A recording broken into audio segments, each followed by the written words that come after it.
अल्हम्दुलिल्लाह अल्हम्दुलिल्लाहि रब्बिल आलमीन वस्सलातु वस्सलामु अलैका या सफ़्वतल अंबिया'i वल मुरसलीन अम्मा बअद फ़अऊज़ु बिल्लाहि मिनश शैतानिर रजीम बिस्मिल्लाहिर रहमानिर रहीम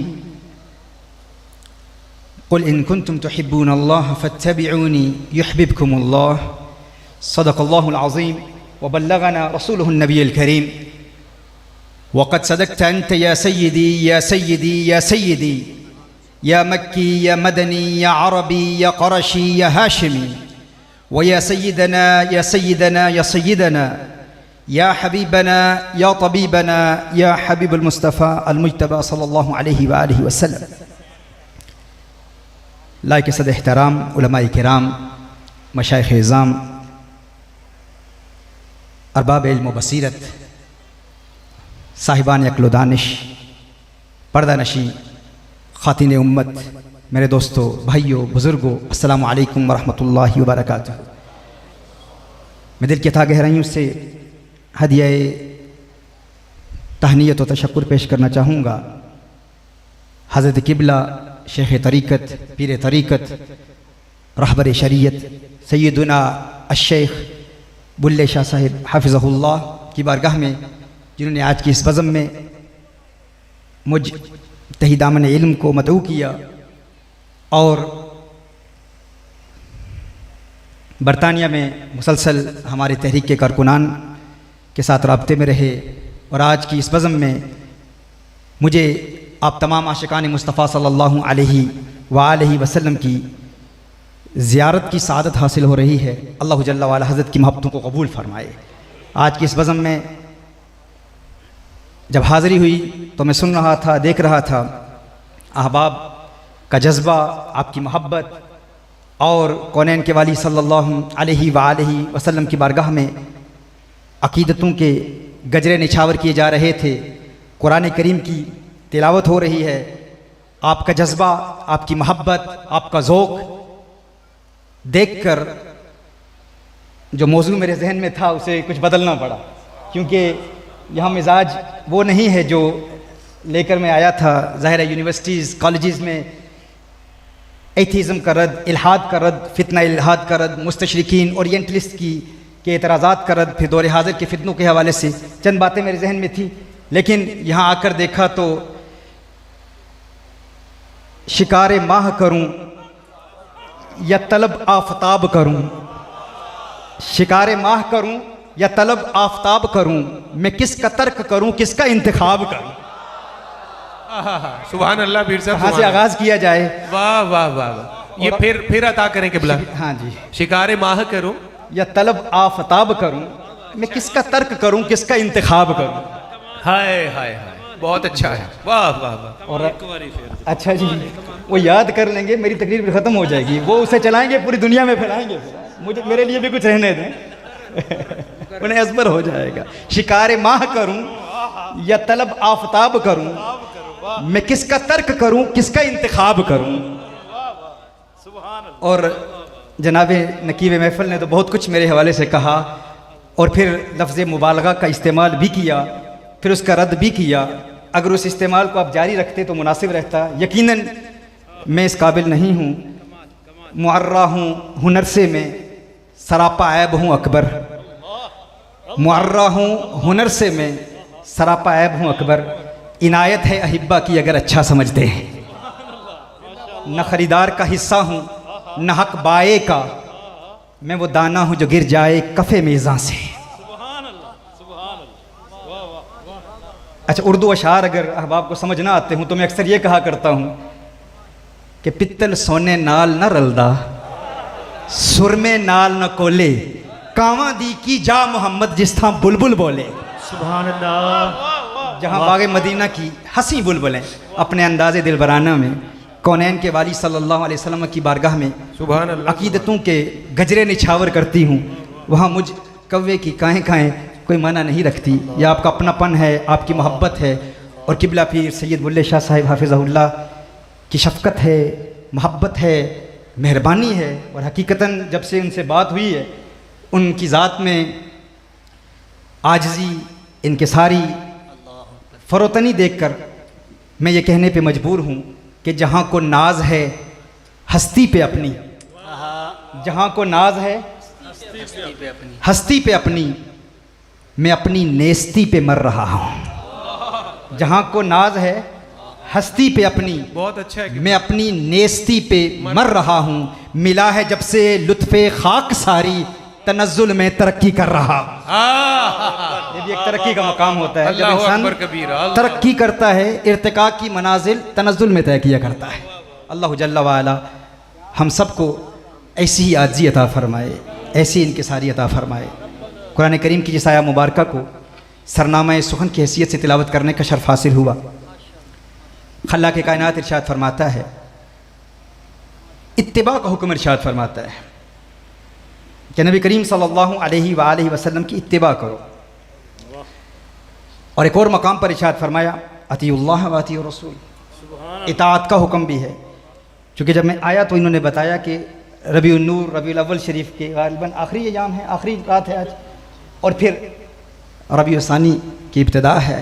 तो मैं सोच रहा था कुरान करीम की इस आया की रोशनी में कुछ शान मुस्तफ़ा सल्लल्लाहु अलैहि वसल्लम भी बयान हो जाए, कुछ शान औलिया भी बयान हो जाए। इत्तिबा और इताअत दोनों का हुक्म है। इताअत कहते हैं किसी का हुक्म सुनना, किसी का कौल सुनना और सुनकर उस पर अमल करना, किसी के हुक्म की पैरवी को इताअत कहते हैं। इत्तिबा कहते हैं किसी की अदाओं को देखकर अदाओं को अपना लेना, ये इत्तिबा है।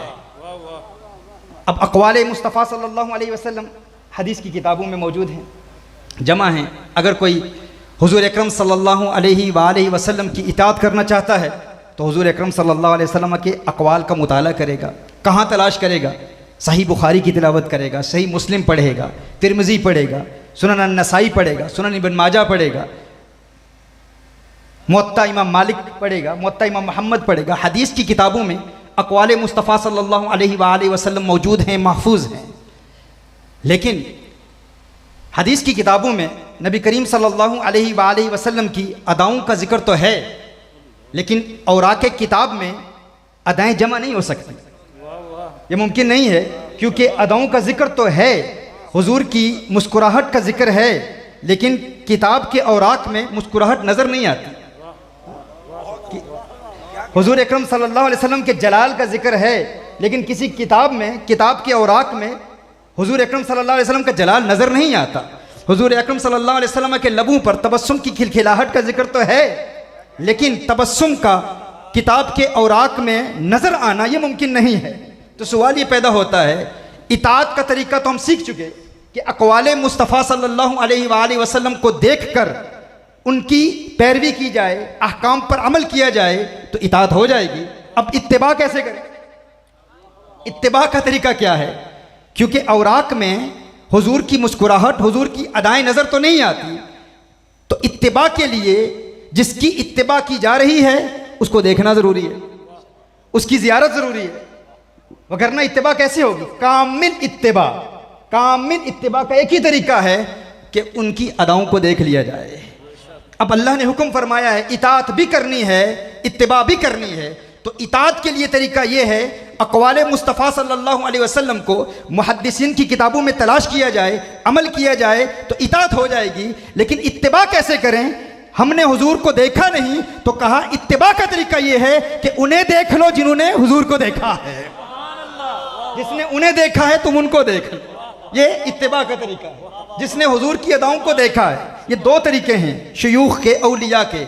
एक वो शयूख हैं जो अपने शेख के हाथ पर बैत करते हैं, अपने शेख की अदाओं को देखते हैं, उनके शेख फिर उनके शेख की अदाओं को देखते हैं। यह सनद मुत्तसिल हुजूर अकरम सल्लल्लाहु अलैहि वसल्लम तक पहुँचती है। एक मुरीद अपने शेख की अदाओं को देखकर हुजूर अकरम सल्लल्लाहु अलैहि वसल्लम की सुन्नत पर अमल करता है और इत्तिबा कर लेता है। और दूसरा तरीका यह है कि शेख कामिल अपनी निगाह से इंसान को तज़किया के मराहिल तय कराने के बाद, दिल को पाकीज़ा करने के बाद, दिल के बंद दरवाज़ों को खोल देता है और अपनी निगाह से कौनैन के वाली सल्लल्लाहु अलैहि वसल्लम का दीदार करा देता है।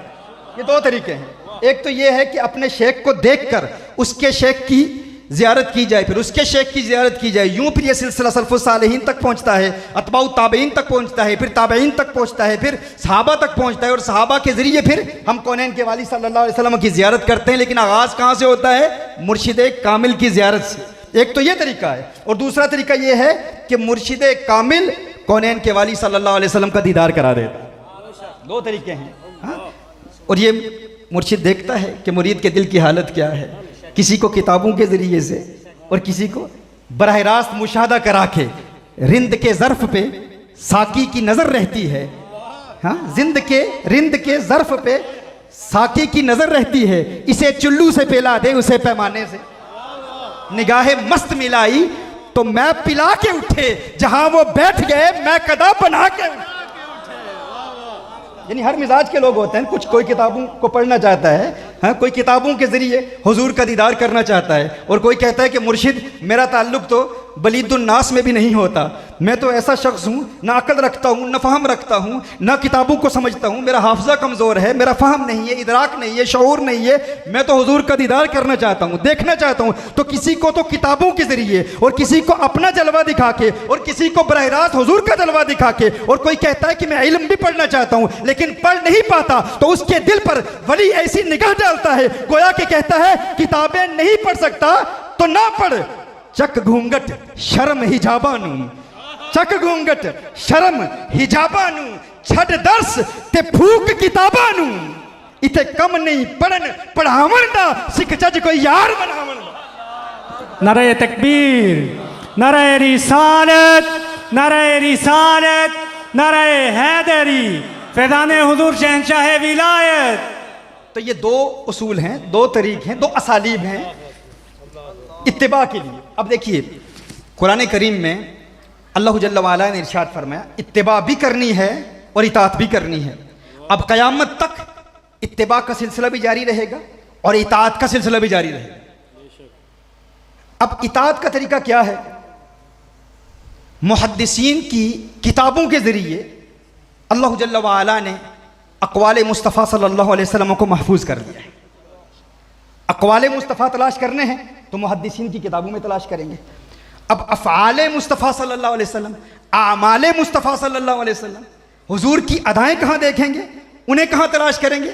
यानी मुहद्दिसीन की किताबों में अक़वाले मुस्तफ़ा सल्लल्लाहु अलैहि वसल्लम महफूज हैं, और औलिया की अदाओं में, औलिया के किरदार में आमाले मुस्तफ़ा सल्लल्लाहु अलैहि वसल्लम महफूज हैं। और इन दोनों का क़यामत तक रहना ज़रूरी है। क्यों? देखिए अल्लाह कुरान में इरशाद फरमाता है वल्लाहु यअसिमुका मिनन नास, महबूब अल्लाह जल्ल वाला आपको लोगों से महफूज रखेगा। अब एक उसूल है, कायदा है, अल इब्रतु बिउमूमि लफ्ज़ि ला बिखुसूसी सबब। आयात कुरानिया के हवाले से जो अहले इल्म मुफ्तियान किराम जो दरसियात से ताल्लुक़ रखते हैं वो जानते हैं कि एतबार अल्फाज के उमूम का होता है, ख़ास असबाब का नहीं होता। शान नुज़ूल का हर वक्त एतबार नहीं होता, क्योंकि शान नुज़ूल ज़न्नी है और कुरान करीम का उमूम क़ती है, और ज़न्नी के ज़रिए से क़ती को बातिल नहीं किया जा सकता। अब शान नुज़ूल क्या है? शान नुज़ूल तो ये है कि नबी करीम सल्लल्लाहु अलैहि वसल्लम के साथ कुछ सहाबा किराम अलैहिम रिदवान रहते। ज़ाहिरी तौर पर सहाबा किराम अलैहिम रिदवान हुज़ूर अकरम सल्लल्लाहु अलैहि वसल्लम की हिफाजत के लिए रहते। लेकिन एक वक्त आया, अल्लाह जल्ल वाला ने इरशाद फरमाया कि अब ज़रूरत नहीं है। अल्लाहु यअसिमुका मिनन नास, महबूब आपका रब आपको लोगों के शर से महफूज रखेगा, लोगों के हमलों से महफूज रखेगा। तो अब हिफाजत की जितनी सूरतें हैं, आयत का उमूम बता रहा है कि हिफाजत की जितनी सूरतें हैं वो इस उमूम के अफराद में शामिल है। आप समझ रहे हैं ये लुगत? यानी हिफाजत की जितनी सूरतें हम तसव्वुर कर सकते हैं वो सारी इसमें शामिल हैं। यानी फ़कत हुजूर अकरम सल्लल्लाहु अलैहि वसल्लम की जान की हिफाजत नहीं होगी, फ़कत अक़वाले मुस्तफ़ा सल्लल्लाहु अलैहि वसल्लम की हिफाजत नहीं होगी, फ़कत आमाले मुस्तफ़ा सल्लल्लाहु अलैहि वसल्लम की हिफाजत नहीं होगी। हुजूर की हर अदा क़यामत तक महफूज रहेगी। यानी आप समझ रहे हैं क्या अर्ज़ कर रहा हूँ? हर अदा महफूज रहेगी, फ़कत अक़वाल की हिफाजत नहीं है, क्योंकि यहाँ पर उमूम है।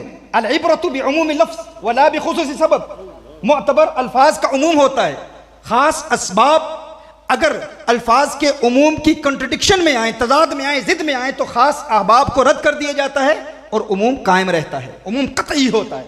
तो कतई उमूम को मद्देनजर रखते हुए हम देखते हैं कि अल्लाह जल्ल वअला इरशाद फरमा रहा है, महबूब आपकी हर अदा को महफूज रखा जाए। हुजूर अकरम सल्लल्लाहु अलैहि वसल्लम ने ज़िंदगी में क्या तनावुल फरमाया, हुजूर अकरम सल्लल्लाहु अलैहि वसल्लम कहाँ कहाँ तशरीफ़ ले गए, हुजूर अकरम सल्लल्लाहु अलैहि वसल्लम की मुस्कुराहट को भी महफूज रखा गया, हुजूर अकरम सल्लल्लाहु अलैहि वसल्लम की आंखों के हुस्न को भी महफूज रखा गया, हुजूर अकरम सल्लल्लाहु अलैहि वसल्लम के अलम नशरह के सीने को भी महफूज रखा गया, माज़ाक के सुर्ख डोरों के हुस्न को भी महफूज रखा गया, हुजूर की हर अदा को महफूज रखा गया। क्यों अदा को महफूज रखा गया? ताकि इताअत भी हो सके, इत्तिबा भी हो सके, इताअत भी हो सके और इत्तिबा भी हो सके। अब दुनिया के मुस्तशरिकीन हूँ, ओरिएंटलिस्ट हूँ, इल्म हदीस के मुनकिरीन हूँ, यहूद व नसारा हूँ, एथियस्ट हूँ, वो एड़ी चोटी का जोर लगा लें कि हमने इल्म हदीस को ख़त्म करना है। इल्म हदीस के ख़िलाफ़ कितने कितने बड़े फितने फैले पूरी दुनिया में, लेकिन इल्म हदीस आज दिन तक महफूज है। क्यों? क्योंकि अल्लाह जल्ल वअला ने इरशाद फरमाया, वल्लाहु यासिमुका मिनन्नास, महबूब तेरे अक़वाल महफूज रहेंगे, महबूब तेरे अक़वाल महफूज रहेंगे। लेकिन फ़कत अक़वाल ही महफूज नहीं रहेंगे, अफ़आल भी महफूज रहेंगे, आमाल भी महफूज रहेंगे। अब आमाल की हिफाजत का एहतमाम कैसे हुआ? कहा आमाल महफूज रहेंगे औलिया की अदाओं के ज़रिए से। तो मैं ये कहने में हक बजानिब हूँ कि जिस तरह हदीस के इल्म को दुनिया में कोई मिटा नहीं सकता, दुनिया में कोई शख्स जितना भी बड़ा आलिम हो, मुहक्किक हो, मुस्तशरिक हो, अगर यहूदी हो, ईसाई हो, हिंदू हो, मुस्लिम हो, काफिर हो या नाम नेहाद मुस्लिम हो, वो एड़ी चोटी का जोर लगा ले, रब्बे काबा की कसम, दुनिया की कोई ताकत हदीस का इल्म मिटा नहीं सकती। जिस तरह दुनिया की कोई ताकत हदीस का इल्म मिटा नहीं सकती, हदीस के इल्म के जरिए अक़वाले मुस्तफ़ा की हिफाजत की जमानत कुरान देता है और औलिया की अदाओं के जरिए आमाले मुस्तफ़ा के हिफाजत की जमानत कुरान देता है। मैं कहता हूँ जिस तरह दुनिया की कोई ताकत अक़वाले मुस्तफ़ा को नहीं मिटा सकती, इसी तरह आमाले मुस्तफ़ा को नहीं मिटा सकती। अगर आमाले मुस्तफ़ा को नहीं मिटा सकती तो पता चला जिस तरह हदीस का इल्म क़यामत तक जारी रहेगा, औलिया की शानें भी क़यामत तक जारी रहेगी। कोई औलिया को मिटा नहीं सकता। लफ्ज़े उम्मी पर भी आती है।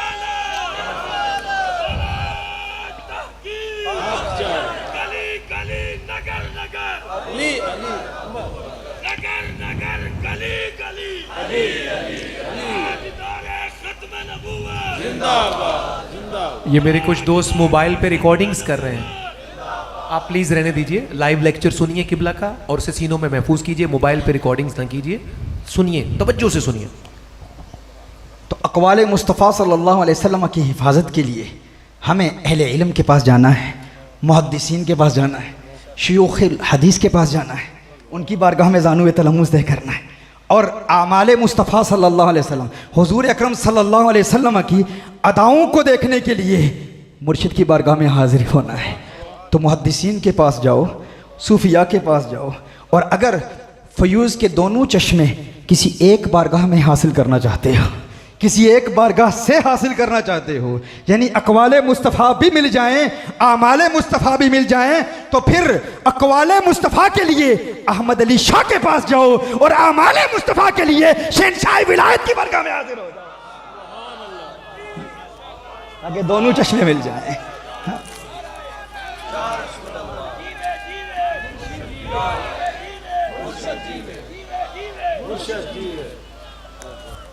ये वो एक बारगाह है जहाँ से दोनों फ़यूज़ के चश्मे जारी होते हैं, दोनों फ़यूज़ मिलते हैं। और फिर ये वो बारगाह है, थोड़ी देर पहले हज़रत फरमा रहे थे तो हज़रत की बातों से ही इसको अख़ज़ किया है कि ये मिलाने वाली बारगाह है, क्योंकि जिसके ज़रिए आप कौनैन के वाली सल्लल्लाहु अलैहि वसल्लम की ज़ियारत करेंगे, जो वसीला बनेगा, ये भी तो ज़रिए है ना कि जो वसीला बन रहा है वो भी हुजूरी वाला हो, क्योंकि दिखाएगा वही जो खुद देखने वाला है। जिसे खुद नजर ना आए वो क्या दिखाएगा? जो खुद देखने वाला हो, और देखने वाला भी वो हो जो फ़कत मुद्दई ना हो देखने का। ऐसे भी होते हैं जो दावेदार होते हैं, झूठे दावेदार होते हैं कि हमने देखा है। अच्छा, एक तरीका ये है जानने का कि हकीकतन देखा है या नहीं। एक तरीका ये है कि देखने वालों के अक़वाल में तज़ाद नहीं होगा। तारुज नहीं होगा, कंट्रडिक्शन नहीं होगी। यानी हम देखते हैं कि बहुत सारे देखने के दावे करते हैं, हमने देखा है, वो हनफी फिक को फॉलो भी करते हैं, खुद को मातुरीदी कहेंगे या अशारी कहेंगे, लेकिन क्या वजह है कि देखने के दावे के बाद फिर नज़रियात में, एतकादात में, उनके उसूलों में इस कदर कंट्रडिक्शन है। कोई कहता है ज़िंदा हैं, कोई कहता है नहीं अभी भी ज़िंदा नहीं है। यानी एक ही दावा, हर एक का शेख कह रहा है मैंने देखा, एक कह रहा है मैं हयाती हूँ, एक कह रहा है मैं ममाती हूँ। भाई अगर देखा है तो तारुज नहीं हो सकता, कंट्रडिक्शन नहीं हो सकती। हमारे देखने वालों को देखो ज़रा, हमारे देखने वालों को देखो, कौन है जो हमारे यहाँ देखते हैं ना, उनके मुशाहदात में तारुज नहीं है, कंट्रडिक्शन नहीं है। ना मुशाहदात में कंट्रडिक्शन है, ना उनके फतवों में तारुज है, ना उनके कलाम में तारुज है, ना उनके नातिया कलाम में तारुज है। तारुज आपको नजर ही नहीं आएगा। हाँ? आप खुद देख लें, एक देखने वाला बरेली में है, हाँ? और एक देखने वाला गोलड़ा शरीफ में है। हाँ हाँ, क्या कहने, मैं उसी तरफ आ रहा हूँ इंशाअल्लाह। एक देखने वाला गोलड़े शरीफ में है और एक देखने वाला बरेली शरीफ में है। एक तरफ जमात अली है, एक तरफ सैयद विलायत शाह साहब हैं। ये सारे देखने वाले हैं। कहीं नक्शबंदी में खाना है, कहीं चिश्ती में खाना है, और ये तो नक्शबंदी भी है और चारों सिलसिलों में इन्हें इजाज़त भी है। यहाँ कादरियत भी है, नक्शबंदियत भी है, चिश्तियत भी है, सरवर्दियत भी है। और जहाँ सबका मजमुआ पाया जाए तो हम ये भी देखेंगे ना कि सारे दावा कर रहे हैं हमने देखा, तो क्या जिसने देखा उनके नज़रियात में इख्तिलाफ है या नहीं है? अगर इख्तिलाफ है अकायद में, उसूल में, तो पता चला देखा नहीं। और अगर देखा है तो तारुज नहीं। जो अहमद रजा ने देखा वही मेहर अली ने देखा। और ये जो देखने वाले होते हैं ना, याद रखें उनके अकायद में कभी इख्तिलाफ नहीं होता। उसूल में, फ़िक़ही मसाइल में हो सकता है, फ़रू में इख्तिलाफ हो सकता है, क्योंकि फ़रू में हक़ वाहिद नहीं होता, मुतअद्दिद होता है। तअद्दुद फ़रू में हो सकता है, फ़रूई मसाइल में, सब्सिडरी इश्यूज़ में, फ़िक़ह मैटर्स में, लेकिन एतिक़ाद में, उसूल में हक़ वाहिद होता है, एक ही होता है।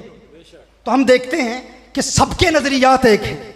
ये सनद मुत्तसिल देख लें, शेख को देखें, उनके शेख को देखें, उनके शेख को देखें, उनको शेख को देखें, सारे शयूख में जो नज़रिया है वो तमाम में एक है, किसी में कोई कंट्रडिक्शन नहीं है। अकायद तो अकायद, उनके कलाम को देख लें, कलाम की सनातों को देख लें। बरेली वाले ने देखा तो क्या कहा? कहा लम यअति नज़ीर कफ़ी नज़रिन। मैंने कहा ना कि मैंने मौजू इसीलिए बदला है आपका मिजाज देख के। और मैं आपको बताना चाहता हूँ, मैं अक्सर यहाँ पाकिस्तान में आकर कहता भी हूँ कि मेरी उर्दू मेरी पहली ज़ुबान नहीं है, ना ही पंजाबी मेरी पहली ज़ुबान है। यानी जिस ज़ुबान में मैंने इल्म पढ़ा इब्तदाई, ना ही अरबी पहली ज़ुबान है, वो इंग्लिश है। तो जितने भी मेरे लेक्चर्स वहाँ पर तफसीरुल कुरान के हवाले से होते हैं वो इंग्लिश में होते हैं। तो आपकी तबीयतों की ज़ियाफ़त के लिए, आपका मिजाज देखकर, आपके लबों पर मुस्कुराहट देखकर कि आप इस किस्म की गुफ्तगू, मोहब्बत वाली गुफ्तगू सुनना चाहते हैं, तो इंशाल्लाह इस तरफ आ रहा हूँ, इसीलिए कुछ मौजू को बदला है। तो देखिए, बरेली का कलंदर जब देखता है, हुजूर को देखता है, तो वो क्या कहता है? वो कहता है लम यअति नज़ीर कफ़ी नज़रिन मिसले तु नशुद पैदा जाना, जगराज को ताज तोरे सरसू है, तुझको शहे तो सरा जाना, अनफियत शिन व सखा का अतम है, गैसुए पाक है अबरे करम, है गैसुए पाक है अबरे करम, बरसनहारे रिम जिम तो बूंद इधर भी गिरा जाना। ये किसने कहा? ये बरेली वाले ने कहा, जो बरेली में बैठकर देख रहा है। देखने के बाद कहता है लम यअति नज़ीर कफ़ी नज़रिन मिसले तु नशुद पैदा जाना, जगराज को ताज तोरे सरसू है, तुझको शहे तो सरा जाना, अनफियत शिन व सखा का अतम है, गैसुए पाक है अबरे करम, बरसनहारे रिम जिम दो बूंद इधर भी गिरा जाना, अल कल्बु शजिन वल हम्मु शुजू दिलजार चुना जाजेर चुनू, अल कल्बु शजिन वल हम्मु शुजुन, अज सिख मित्रां दी वधेरी है, क्यों दिलड़ी उदास गनेरी है, लूलू विच शौक चंगेरी है, अज नैना लाया क्यों। अकायद में हम आहंगी देखें, नज़रियात में हम आहंगी देखें, और फिर कलाम में हम आहंगी देखें। बरेली वाला क्या कह रहा है? वो कह रहा है अल कल्बु शजिन वल हम्मु शजू, दिलजार चुना जहाँ ज़ेर चुनू। और फिर गोलने वाला क्या कह रहा है? कहा आज सिख मित्रां दी वधेरी है, क्यों दिलड़ी उदास गनेरी है, लू लू विच शौक चंगेरी है, आज नैना लाया क्यों जड़ियां। और फिर देखें, फिर बरेली वाला कहता है, बरेली वाला यूं गोया होता है, वो कहता है एक तो कहा अल कल्बु शजिन वल हम्मु शजू। अब जो उलमा तर्जमा समझते हैं वो जानते हैं कि क्यों मैंने इस शेर का यहाँ इंतखाब किया कि आज सिख मित्रां दी वधेरी है, क्यों दिलड़ी उदास गनेरी है, लू लू विच शौक चंगेरी है, अज नैना लाइया क्यों जड़ियां। और फिर जब बरेली के कलंदर ने आका का हुस्न बयान किया, आका की जुल्फें बयान की, आका की आंखों का हुस्न बयान किया, तो कहा खत हाले माँ जुल्फ अबरे अजल, खत हाले माँ जुल्फ अबरे अजल। और उधर फिर गोलने वाला कहता है मुख चंद बदर शाशानी ये, मथे चमके लाट नूरानी ये, काली जुल्फत अख मस्तानी ये, मखमूर अकीर मदबरी। बरेली वाले ने क्या कहा और फिर गोलने वाले ने क्या कहा? बरेली वाला कहता है लकबदरुन फिल वजहिल अजमल, लकबदरुन फिल वजहिल अजमल, खत हालाए माँ जुल्फ अबरे अजल, लकबदरुन फिल वजहिल अजमल, खत हालाए माँ जुल्फ अबरे अजल, मुख चंद बदर शाशानी ये, मथे चमके लाट नूरानी ये, काली जुल्फत अख मस्तानी ये, मखमूर अकीहिन मदबरी। फिर बरेली वाला क्या कहता है? बरेली वाला कहता है आला हजरत फाजले बरेली कहते हैं बस खामाए खामे नवाए रजा, न ये तर्ज मेरी न ये रंग मेरा, बस खामाए खामे नवाए रजा, न ये तर्ज मेरी न ये रंग मेरा। सुबहान अल्लाह मा अजमल का मा अहसन का मा अकमल का। तर्जमे पर गौर की करते चले जाए, मैं वजाहत नहीं करता, तफसील में नहीं जाता, अहले इल्म समझ रहे हैं। बस खामाए खामे नवाए रजा, सुबहान अल्लाह मा अजमल का मा अहसन का मा अकमल का, बस खामे खामे नवाए रजा, न ये तर्ज मेरी न ये रंग मेरा, किथे मेरे अली किथे तेरी सना, गुस्ताख किया किथे जा। उस्ताद देखें, दोनों ने देखा है ना, अंदाज देखें, तेवर देखें, कलाम में हम आहंगी देखें। और फिर कुछ ऐसे भी हैं, कुछ ऐसे भी हैं जो इख्तलाफ पैदा करने की कोशिश करते हैं। कहा इस कदर हम आहंगी नजरियात में, एतकादात में, काम में इस कदर हम आहंगी हो ना हो। अब नक्शबंदियों को चिश्तियों से लड़ाने वाले, चिश्तियों को कादरियों से लड़ाने वाले, गोलड़वियों को रिजवियों से लड़ाने वाले ऐसे भी तो होते हैं ना। ये शरीर तबका हर दौर में मौजूद होता है। तो किसी ने ये कह दिया हो ना हो मेहरे अली ने अहमद रजा की नकल की है, ये आपस में मिले होंगे, अहमद रजा की नकल की है।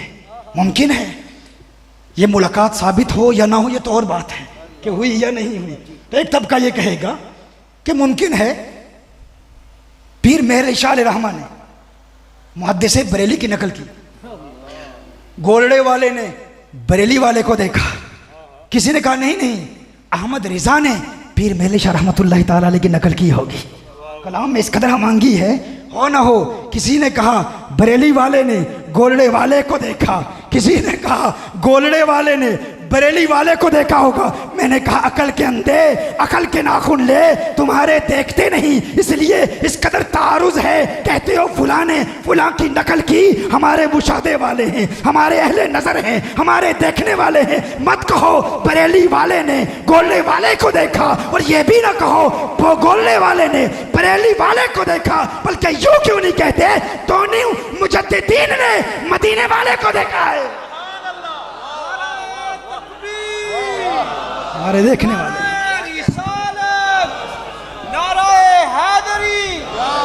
यूं कहो कि दोनों मुजद्दिदीन हकीकतन देखने वाले हैं।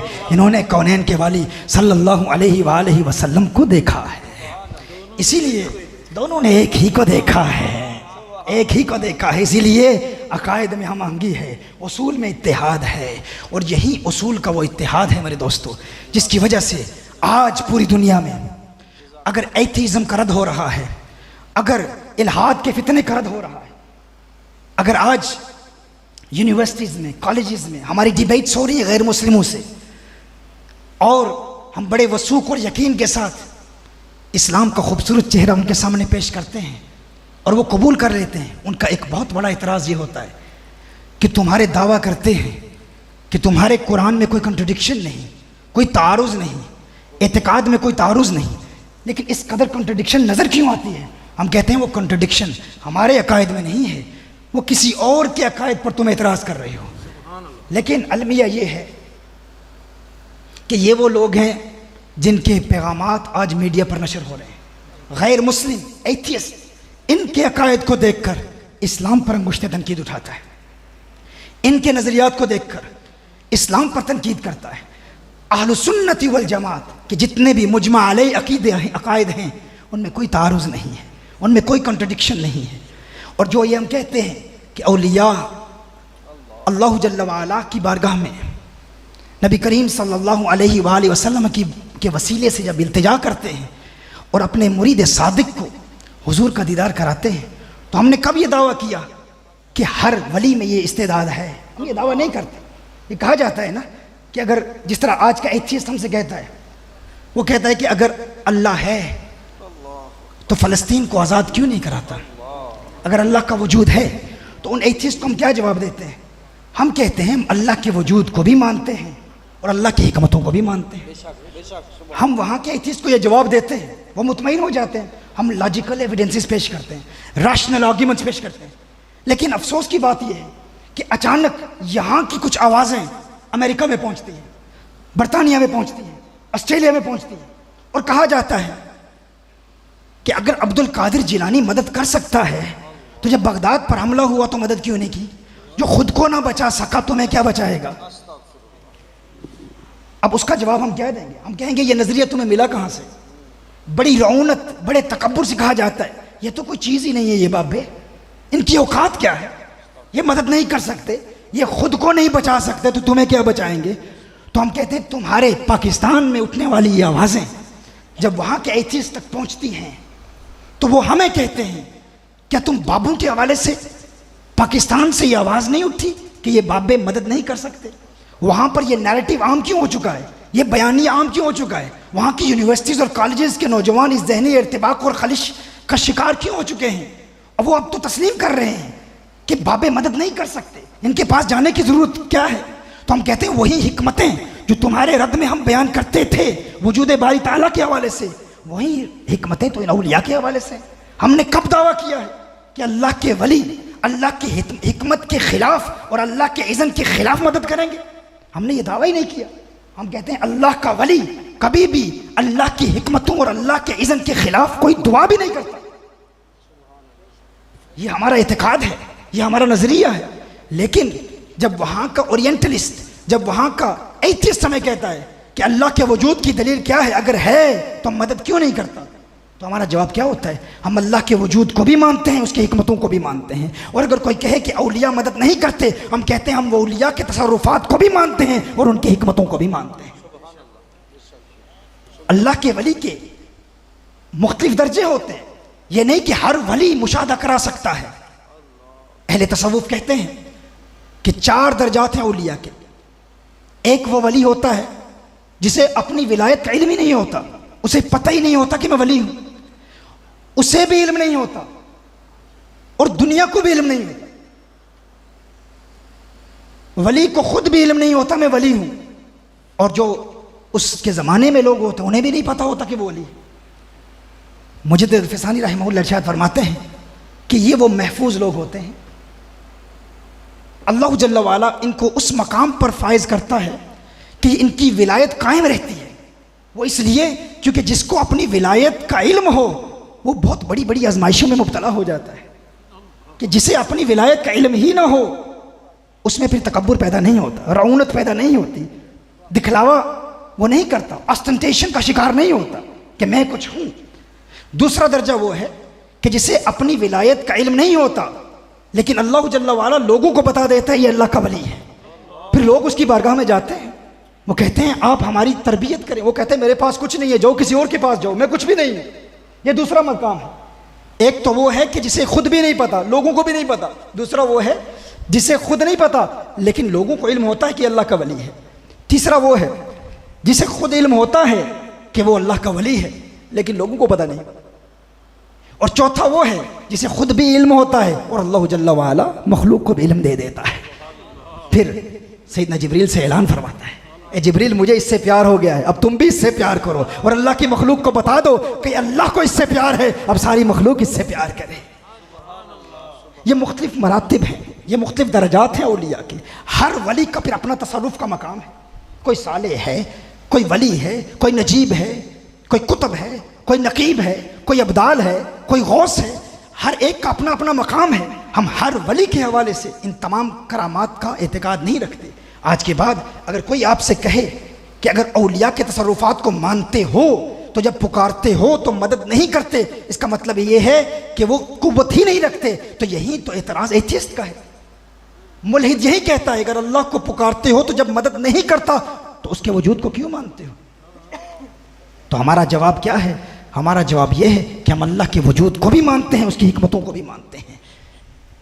अगर वो मदद नहीं करता तो उसका उस वक्त हमारे मदद न करना हमारे हक में बेहतर है। यही हमारा एतकाद है। लेकिन अफसोस, मुझे बहुत दुख होता है जब पाकिस्तान से ये आवाज़ें बुलंद होती हैं और फिर वहाँ यूके में, अमेरिका में, वेस्टर्न कंट्रीज़ में लोग हमसे सवाल करते हैं। वो कहते हैं कि ये तो तुम्हारे लोगों का एतकाद है, ये हमारा एतकाद नहीं है। हम औलिया को मानते हैं, औलिया के तसर्रुफात को मानते हैं, लेकिन ये नहीं कहते कि कोई वली ये ताकत रखता है अलियाज़ु बिल्लाह कि वो अल्लाह की हिकमत के ख़िलाफ़ कोई अमल करे। अल्लाह की हिकमत के ख़िलाफ़ अमल नहीं करेगा। इस एतकाद को पुख्ता कर लें, इसको समझ लें। अब इत्तिबा और इताअत के हवाले से एक और बात आपके गोश गुजार करता हूँ कि इत्तिबा करने के लिए, इताअत करने के लिए ये तो जानना ज़रूरी है ना कि हुज़ूर अकरम सल्लल्लाहु अलैहि वसल्लम चाहते क्या है, हुज़ूर अकरम सल्लल्लाहु अलैहि वसल्लम के अहकाम क्या है। अगर हम हुज़ूर की इताअत करना चाहते हैं, हुज़ूर की इत्तिबा करना चाहते हैं, तो नबी करीम सल्लल्लाहु अलैहि वसल्लम की चाहत को समझना भी ज़रूरी है। इब्न हजर इस रिवायत को नकल फरमाते हैं, मेरे आका सल्लल्लाहु अलैहि वसल्लम ने एक मरतबा सहाबा के मजमे में इरशाद फरमाया, हुब्बिब अलैया मिन दुनियाकुम सलास, ए मेरे सहाबा, ए मेरे अहले बैत, मुझे तुम्हारी दुनिया की 3 चीज़ों से प्यार है। या रसूलुल्लाह सल्लल्लाहु अलैहि वसल्लम, वो कौन सी 3 चीज़ें हैं जिनसे आप प्यार करते हैं? नबी करीम सल्लल्लाहु अलैहि वसल्लम ने इरशाद फरमाया, मुझे तुम्हारी दुनिया की 3 चीज़ें प्यारी हैं। पहली चीज़ क्या है? हुजूर ने इरशाद फरमाया, खुशबू से प्यार है, इतर से प्यार है।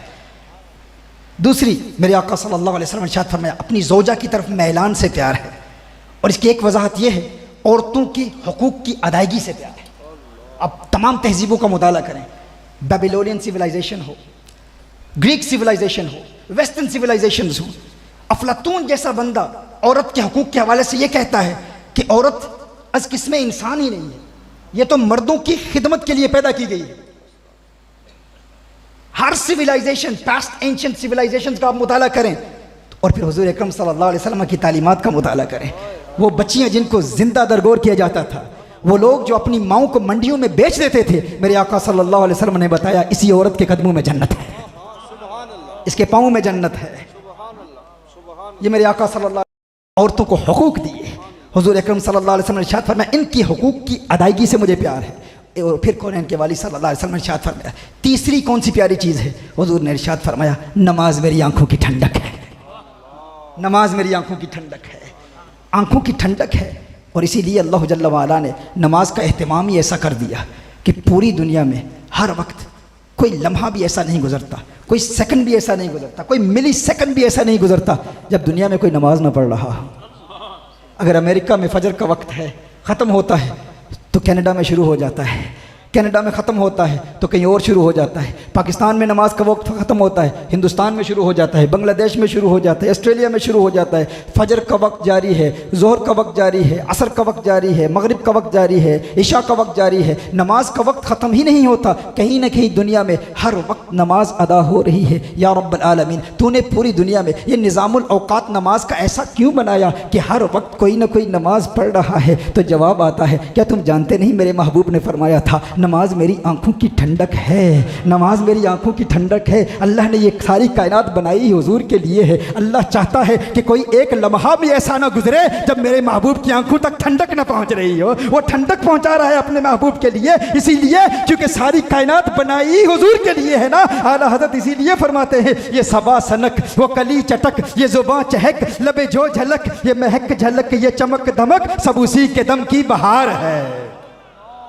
ये ठंडक पहुंचाने का एहतमाम हो रहा है। नमाज इसलिए पढ़ा रहा है कि महबूब की अदाओं को तुम अदा भी करो और फिर अल्लाह के हुक्म पर अमल भी करो और महबूब की आंखों को ठंडक भी पहुंचती रहे, क्योंकि सारी कायनात महबूब के लिए ही बनाई है। फरमाया ये सबा सनक, वो कली चटक, ये जुबां चहक, लबे जो झलक, ये महक झलक, ये चमक धमक, सब उसी के दम की बहार है। ये समन, ये सौसन या समन, ये बनफ्श सुम्बुल नस्तरन, गुल सरवे लाला भरा चमन, वही एक जलवा हजार है। वो न था तो बाग में कुछ न था, वो न हो तो बाग हो सब फना, अदब झुका लो सरे विला कि मैं नाम लूं गुलो बाग का, गुले तर मोहम्मद मुस्तफा, चमन उनका पाक दयार है, चमन उनका पाक दयार है।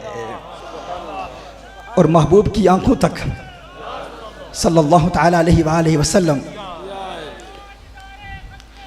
अगर ठंडक न पहुंच रही हो तो अल्लाह जल्ला वाला का जलाल देखें, अजाब क्या देता है बेनमाजी के लिए। इस पर तो अहले इल्म खिताब करते ही रहते हैं। सूफिया की महफिल है, सुल्तान बाहू अलैहिर्रहमा इरशाद फरमाते हैं कि बेनमाजी से खिंजीर भी पनाह मांगता है, खिंजीर भी पनाह मांगता है। शेख सादी फरमाते हैं कि बेनमाजी को कभी कर्ज न देना, बेनमाजी को कभी कर्ज न देना, कि जो अल्लाह का कर्ज अदा नहीं करता तुम्हारा कर्ज क्या अदा करेगा। और सैयदना गौस आज़म शेख अब्दुल कादिर जिलानी अलैहिर्रहमत इरशाद फरमाते हैं, बेनमाजी को मुसलमानों के कब्रिस्तान में दफन न करना। ये हम उस बारगाह में आए हैं जहाँ पहली तालीम ही नमाज की दी जाती है, जहाँ का शेख जब इस दुनिया से जाता है तो शहंशाह विलायत सजदे में होते हैं, हाँ सजदे में होते हैं। यहाँ तालीम नमाज की है और फिर कुरान की है, कुरान की है, तिलावत कुरान की कसरत। और यहाँ पर जब मैंने उस कारी कुरान को कुरान पढ़ते हुए देखा तो हकीकत में मैं चश्मे तसव्वुर से तख़य्युल बांध के सोच रहा था कि ये हकीकतन इस आस्थाने के फैज़ याफ्ता इन बुज़ुर्गों ने अपने शेख से वफ़ा की है, वफ़ा की है कि जो कुरान का पैगाम उन्होंने पहुँचाया था आज पूरी दुनिया में ये फैला रहे हैं। ये कुरान का प्यार है। ये शहंशाह विलायत सैयदना शेख शाह विलायत अलैहिर्रहमा, ये उनकी तालीम है कि जो इस आस्थाने में जाता है फ़कत फ़ज़ाइल नहीं सुनता, हाँ उसे दीन का इल्म दिया जाता है, उसे ये जज्बा दिया जाता है कि आज के बाद हमारी कोई नमाज कज़ा नहीं होगी। क्यों? क्योंकि हम चाहते हैं कि अल्लाह जल्ला वाला के इस हुक्म पर भी अमल करें और हुजूर की आंखों तक ठंडक भी पहुंचती रहे। और अल्लाह जल्ला वाला ने इस नमाज को बनाया कैसे है? अब नमाजी को देखें, नमाजी की हैअत को देख लें। नमाजी की नमाज की हैअत हुजूर अकरम सल्लल्लाहु अलैहि वसल्लम की याद दिलाती है। हाँ? कैसे? नमाजी जब नमाज पढ़ रहा होता है ना, आसमानी दुनिया में हुजूर का नाम क्या है? अहमद है, अहमद। इंसान जब नमाज पढ़ता है तो जब खड़ा होता है तो अहमद की अलिफ बना हुआ होता है, खड़ा होता है तो अहमद की अलिफ बना हुआ होता है। जरा नमाजी की सूरत देखे, नमाजी की हैयत देखे, खड़ा होता है तो अहमद की अलिफ बना होता है, रुकू में जाता है तो अहमद की हे बना हुआ होता है, सजदे में जाता है तो अहमद की मीम बना होता है, आखिरी बैठनी बैठता है तो अहमद की दाल बना होता है। अल्लाह इबादत अपनी करा रहा है, साथ तस्वीरें यार भी बनाए हुए हैं, यार की सूरत भी बनाए हुए हैं। ये नमाजी की हैयत को देखें, उसके क़याम को देखें, उसकी रुकू को देखें। नमाज के ज़रिए महबूब की आंखों तक ठंडक भी पहुंचाई जा रही है और महबूब का नाम भी वरफ़अना लका ज़िक्रक का यही तो मफ़हूम है ना। नमाज के ज़रिए भी महबूब करीम सल्लल्लाहु अलैहि वसल्लम का जिक्र अल्लाह जल्ला वाला बुलंद कर रहा है। जब हम ऐसी बातें बयान करते हैं ना तो कुछ लोगों के जहन में ये बात आती है कि शायद यहाँ शिरक हो रहा है। क्यों? नमाज और फिर हुजूर अकरम सल्लल्लाहु अलैहि वसल्लम की याद। तो मैं कहता हूँ हर बात में ये शिरक का दावा करने वाले, यानी छोटी छोटी बातों पर हुजूर की शान हम बयान करें तो हम मुशरिक हो गए, हुजूर के तसर्रुफात को बयान करें हम मुशरिक हो गए। जबकि नबी करीम सल्लल्लाहु अलैहि वसल्लम ने इरशाद फरमाया, सही बुखारी की हदीस है, इन्नी वल्लाहि मा अखाफु अलैकुम अन तुशरिकू बअदी वलाकिन अखाफु अलैकुम अन ततनाफसू फीहा। मुझे अल्लाह की कसम, मुझ मोहम्मद को मेरे बाद तुम्हारे शिर्क में मुब्तला होने का कोई खौफ नहीं है। नबी करीम सल्लल्लाहु अलैहि वसल्लम ने इरशाद फरमाया, सही हदीस है, बुखारी में 5 मकामात पर आई, हुजूर अकरम सल्लल्लाहु अलैहि वसल्लम को इस उम्मत से शिर्क का कोई खौफ नहीं है कि ये उम्मत शिर्क में मुब्तला होगी। नबी करीम सल्लल्लाहु अलैहि वसल्लम ने अल्लाह की कसम याद फरमाई है। अब इसमें मुखस्सिस कोई नहीं है, कोई तखसीस करे कि मुखस्सिस कोई ला सकता है तो लाए, इसमें उमूम है। अगर कोई कहे ये तखसीस सहाबा के दौर तक है तो फिर आगे बढ़ो। हुजूर ने इरशाद फरमाया, वलकिन अखाफु अलैकुम अन ततनाफसू फिया, मुझे इस बात का खौफ है कि तुम दुनिया की मोहब्बत में मुब्तला हो जाओगे। तो किसके नजरियात को तकवीह दे रहे हो? अगर तुम कहते हो कि इससे मुराद फ़कत सहाबा शिर्क में मुब्तला नहीं होंगे, तो हदीस का दूसरा हिस्सा देखो। हुजूर ने इरशाद फरमाया, मुझे इस बात का खौफ नहीं है कि तुम शिर्क में मुब्तला होगे, मुझे इस बात का खौफ है, और सही बुखारी की हदीस है, कि तुम दुनिया की मोहब्बत में ऐसे मुब्तला हो जाओगे कि दुनिया के हुसूल के लिए आपस में मुकाबला करोगे, तनाफुस की दुनिया में मुब्तला हो जाओगे। तो क्या सहाबा किराम अलैहिम रिदवान जिन्होंने अपनी जानें हुजूर के नाम पे कुर्बान की, सब कुछ हुजूर के नाम पे कुर्बान कर दिया, क्या वो दुनिया के हासिल करने में आपस में एक दूसरे का मुकाबला कर रहे थे? ये सहाबा की तौहीन है, इसमें सहाबा किराम अलैहिम रिदवान की तौहीन लाजिम आती है। नबी करीम सल्लल्लाहु अलैहि वसल्लम का ये फरमान तमाम उम्मत के लिए है, मुझे अल्लाह की कसम, मुझे मेरे बाद तुम्हारे शिर्क में मुब्तला होने का खौफ नहीं। और एक मकाम पर इरशाद फरमाया, मेरे आका सल्लल्लाहु अलैहि वसल्लम ने इरशाद फरमाया, इन्नमा अतखव्वफु अलैकुम रजुलन क़रअल कुरआन हत्ता इज़ा रुअयत बहजतुहु अलैहि। सवाल ये पैदा होता है, हुजूर ने इरशाद फरमाया, मुझे तुम्हारे शिर्क में मुब्तला होने का खौफ नहीं है कि तुम मुशरिक हो जाओगे। खौफ किस बात का है या रसूल अल्लाह सल्लल्लाहु अलैहि वसल्लम? फरमाया, इस बात का डर है कि तुम में से एक शख्स ऐसा होगा जो कुरान की तिलावत करेगा, और एक वक्त होगा कि उस पर कुरान का नूर भी नजर आएगा, कुरान का नूर भी उसके चेहरे पर नजर आएगा, और फिर वो तालीमात कुरान को पसे पुष्ट डालकर अपने हाथ में तलवार लेकर अपने पड़ोसी पर रमी करेगा। रमी करेगा, किस चीज की रमी करेगा? हुजूर ने इरशाद फरमाया कि वो शिर्क की रमी करेगा, वो मुसलमानों को मुशरिक कहा करेगा। हुजूर को इस बात का खौफ नहीं है कि ये उम्मत शिर्क में मुब्तला हो जाएगी।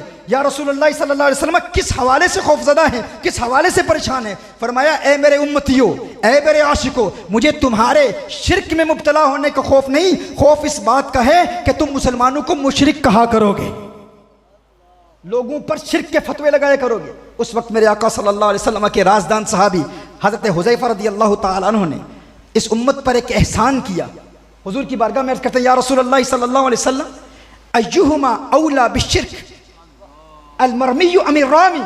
या रसूलल्लाह सल्लल्लाहु अलैहि वसल्लम, ये मसला भी हल फरमा दें, क्योंकि हुजूर जानते हैं, हुजूर को इल्म है, एक वक्त आएगा कि लोग मुसलमानों को, कलिमा गो मुसलमानों को मुशरिक कहा करेंगे। हुजूर को इल्म है, एक वक्त आएगा कि लोग मज़ारात पर जाने वालों को मुशरिक कहेंगे, या रसूलुल्लाह सल्लल्लाहु अलैहि वसल्लम की सदा बुलंद करने वालों को मुशरिक कहेंगे, लोग मिलाद मुस्तफ़ा सल्लल्लाहु अलैहि वसल्लम की महफिल के इनेकाद करने वालों को मुशरिक कहेंगे, उर्स की महफिल के इनेकाद करने वालों को मुशरिक कहेंगे। तो हज़रत हुज़ैफा रज़ियल्लाहु ताला अन्हु ने अर्ज़ किया, रसूलुल्लाह सल्लल्लाहु अलैहि वसल्लम, ये बात तो वाज़ेह हो गई कि शिर्क के हवाले से आपको कोई गम नहीं, कोई खौफ नहीं कि ये उम्मत शिर्क का इर्तिकाब करेगी। और आपने ये भी फरमा दिया, खौफ इस बात का है कि ये उम्मत आपस में एक दूसरे का मुकाबला करेगी दुनिया के हुसूल के लिए। और फिर आपने ये भी इरशाद फरमा दिया, खौफ इस बात का है कि एक वक्त आएगा, एक शख्स कुरान की किरात करेगा, लेकिन कुरान का नूर भी उस पर नजर आएगा। फिर एक वक्त आएगा जब वो तालीमात कुरानिया को पसे पुश डालकर अपने हाथ में तलवार लेकर अपने पड़ोसी पर शिर्क की रमी करेगा। या रसूलुल्लाह सल्लल्लाहु अलैहि वसल्लम, ये भी वजाहत फरमा दे कि इन दोनों में शिर्क से करीब कौन होगा?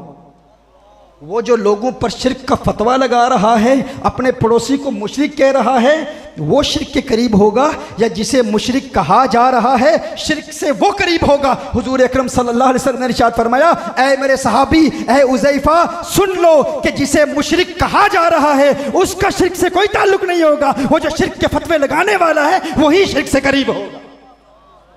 अब मैं आपसे पूछता हूँ, हमारे तबका में, हमारे यहाँ अहले तसव्वुफ में, क्या हम लोगों को मुशरिक कहते हैं? हमारे यहाँ किसी को मुशरिक नहीं कहा जाता, हम किसी को मुशरिक नहीं कहते, लेकिन हमें लोग मुशरिक कहते हैं। क्यों कहते हैं? इन्हीं औलिया की महफिल के नेकात की बुनियाद पर, हुजूर अकरम सल्लल्लाहु अलैहि वसल्लम की शान बयान करने की बुनियाद पर। जब हम हुजूर अकरम सल्लल्लाहु अलैहि वसल्लम के इख्तियारात को बयान करते हैं, हुजूर के तसर्रुफात को बयान करते हैं, हुजूर की कुव्वत को बयान करते हैं, हुजूर की ताकत को बयान करते हैं, इल्म की वसअत को बयान करते हैं, तो लोग हमें मुशरिक कहते हैं। और फिर जुर्रत इतनी कि हुजूर अकरम सल्लल्लाहु अलैहि वसल्लम की ज़ात में नक्श और ऐब तलाश करने के बावजूद खुद ये भी कहते हैं हमें हुजूर से बड़ा प्यार है, हमें हुजूर अकरम सल्लल्लाहु अलैहि वसल्लम से बड़ी मोहब्बत है। ये मेरे बरतानिया में से आए हुए साथी देख रहे हैं, ये वहाँ का यही मामला है ना। Everyone claims this. I love the Prophet sallallahu alaihi wasallam, but I want to defend you. I want to protect you from shirk. But I want to protect you. I fear shirk from you. That's all that they say. This is the statement that's made by everyone. But I want to save you from shirk. I love you. I want to save you from the fire of hell. But we need to tell them. Rasulullah sallallahu alaihi wasallam said, "By Allah, O members of my nation, I do not fear shirk from you. My ummah cannot commit shirk. Why? Because this is the ummah of tawheed. It is not the ummah of shirk. ये उम्मत तौहीद है, उम्मत शिरक नहीं। ये उम्मत शिरक नहीं करती। और फिर इतनी रऊनत, इतना तकब्बुर कहा किया जाता है? कहा जाता है हम हुजूर से प्यार तो करते हैं। भाई तुम हुजूर से मोहब्बत के मुद्दई हो, क्या मेयार मोहब्बत को कभी तुमने देखा है? नबी करीम सल्लल्लाहु अलैहि वसल्लम तो इरशाद फरमाते हैं कि मोहब्बत अंधा कर देती है, मोहब्बत बहरा कर देती है। हुब्बु को शै युअमी, अगर तुम्हें किसी चीज से प्यार हो जाए ना, किसी चीज से मोहब्बत हो जाए, तो मोहब्बत अंधी होती है, मोहब्बत बहरी होती है। इसका मतलब क्या है? क्या आपको कभी किसी से प्यार हुआ है? मोहब्बत हुई है? जब मोहब्बत हो जाती है ना, तो इंसान अंधा हो जाता है, इंसान बहरा हो जाता है। उसे अपने महबूब में ऐब नजर नहीं आते। आपका कोई बेटा किसी लड़की से शादी करना चाहता हो, आप कहें बेटे देख ले, उसका किरदार देख, उसकी सूरत देख, उसकी शक्ल देख, उसका उठना बैठना देख, वो तेरे लायक नहीं है, तुझे कहाँ उसमें हुस्न नज़र आया? तो बेटा कहेगा कि मुझे तो हुस्न ही नज़र आ रहा है, मुझे तो उसमें हुस्न ही नज़र आ रहा है, जमाल ही नज़र आ रहा है। बाप बड़ी शफकत से, बड़ी मोहब्बत से समझाने की कोशिश करता है, कहाँ है हुस्न उसमें, वो खूबसूरत नहीं है, तू अपना कद देख, अपना हुस्न देख। इसी तरह कोई बेटी कहती है कि मैं फलां जगह शादी करना चाहती हूँ, तो क्या होता है? बाप समझाता है कि क्यों अपने बाप की बात का इनकार करती है, तू देख उसका किरदार देख, उसका औरों से भी राब्ता है, वो और लड़कियों से भी बातें करता होगा, तुझे गुमराह करने की कोशिश कर रहा होगा। लेकिन वो बेटी क्या कहती है? वो जो अपने बाप की इताअत नहीं करती, नाफरमानी करती है, या वो बेटा जो अपने बाप या माँ की नाफरमानी करता है, वो कहते हैं नहीं मुझे तो नक्स नजर नहीं आता। क्यों नक्स नज़र क्यों नहीं आता? क्योंकि जब इंसान को किसी से प्यार हो जाए ना, तो फिर इंसान को ऐब नज़र नहीं आते, इंसान अंधा हो जाता है। हुजूर अकरम सल्लल्लाहु अलैहि वसल्लम ने इरशाद फरमाया ना कि मोहब्बत अंधी होती है और मोहब्बत बहरी भी होती है। क्योंकि बताने वाले बता रहे हैं, दिखाने वाले दिखा रहे हैं, फुला ऐब है, फुला नक्स है, उसे ऐब नज़र ही नहीं आता। बताने वाले बता रहे हैं, वो सुन रहा है, लेकिन वो बहरा हो जाता है। हुजूर ने इरशाद फरमाया मोहब्बत अंधा भी कर देती है, बहरा भी कर देती है। आप देखें, आप कोई किसी दुकान में जाएं, कोई चीज़ खरीदने के लिए जाएं, कोई मोबाइल फ़ोन खरीदने के लिए जाएं, जब तक आप उस फ़ोन को अपनाते नहीं, आपको नक्स नज़र आ रहे होते हैं। जिस तरह रिकॉर्डिंग कर रहे हैं ना, इनको बताया गया है ना रिकॉर्डिंग करें, लेकिन इन्हें इस मोबाइल से बड़ी मोहब्बत है। हाँ, अब ये मोबाइल ख़रीद लिया, अब मैं इस मोबाइल में नक्स तलाश करूँ कि इसमें फुला ऐब है, फुला डिफेक्ट है, ये कहते हैं हमें नज़र नहीं आता। क्यों? जब आप किसी चीज़ को ख़रीदें ना, ख़रीदने के लिए दुकान पर जब आप जाते हैं, तो ख़रीदने से पहले, अपनाने से पहले आपको हर ऐब नज़र आता है, तमाम उयूब नज़र आते हैं। आप उसकी मेमोरी चेक करते हैं, आप उसकी बैटरी लाइफ चेक करते हैं, आप दुकानदार से कहते हैं इसमें ये भी नक्स है, इसमें वो भी नक्स है, इसमें ये ऐब है। आप कोई गाड़ी खरीदने के लिए जाते हैं, आप कहते हैं कि ये गाड़ी मैंने ख़रीदनी है, लेकिन हर एतबार से उसे टटोलते हैं, परखते हैं, देखते हैं, आपको हर ऐब नज़र भी आ रहा होता है। कोई बताने वाला बता रहा हो तो सुनाई भी देता है कि ऐब है, लेकिन यूं ही आप उस गाड़ी को अपना लेते हैं, फिर किसी में जरूरत नहीं होती कि आपकी गाड़ी में वो नक्स तलाश करे, क्योंकि जब अपना लिया है तो अब आप अंधे भी हो गए, बहरे भी हो गए। आप बात समझ रहे हैं मैं क्या अर्ज कर रहा हूँ? कोई आप मकान खरीदना चाहते हैं, खरीदने से पहले हर ऐब नजर आता है, हर नक्स नजर आता है, सुनाई भी देता है, लेकिन जब आप मकान खरीद लेते हैं तो किसी साथी को घर में बुलाते हैं, देख मेरा मकान, तो उसे जब पता है कि अब उसने खरीद लिया, अब वो जरूरत नहीं करेगा कि तेरे मकान में फुला ऐब है, फुला नक्स है, क्योंकि वो जानता है कि ये साहिब अब गुस्सा करेंगे। जब अपना लिया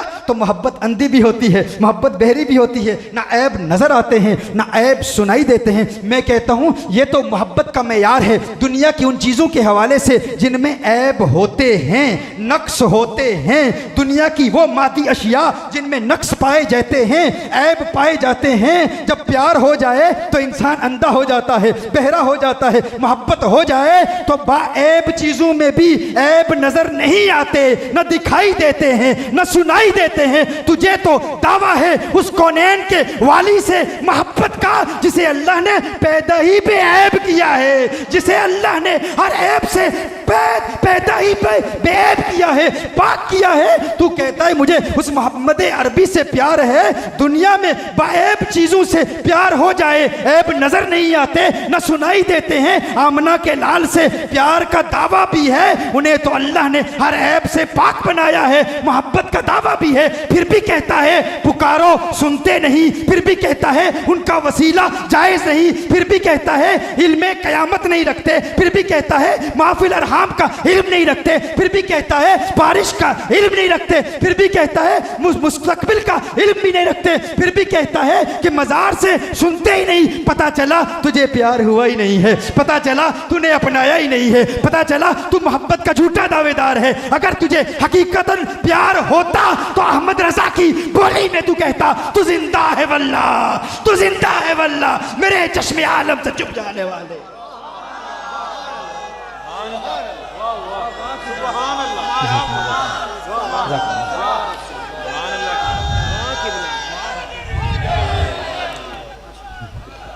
प्यार का झूठा दावा है। अगर सच्चा दावा होता तो फिर जिस चीज़ में ऐब होता है उसमें भी नज़र नहीं आता। जिन्हें अल्लाह ने बनाया ही बेऐब है वो कमाले हुस्ने हुजूर है कि गुमाने नक्स जहां नहीं, यही फूल खार से दूर है, यही शमाए के दुआ नहीं। नारे तकबीर, नारे रिसालत, नारे हैदरी।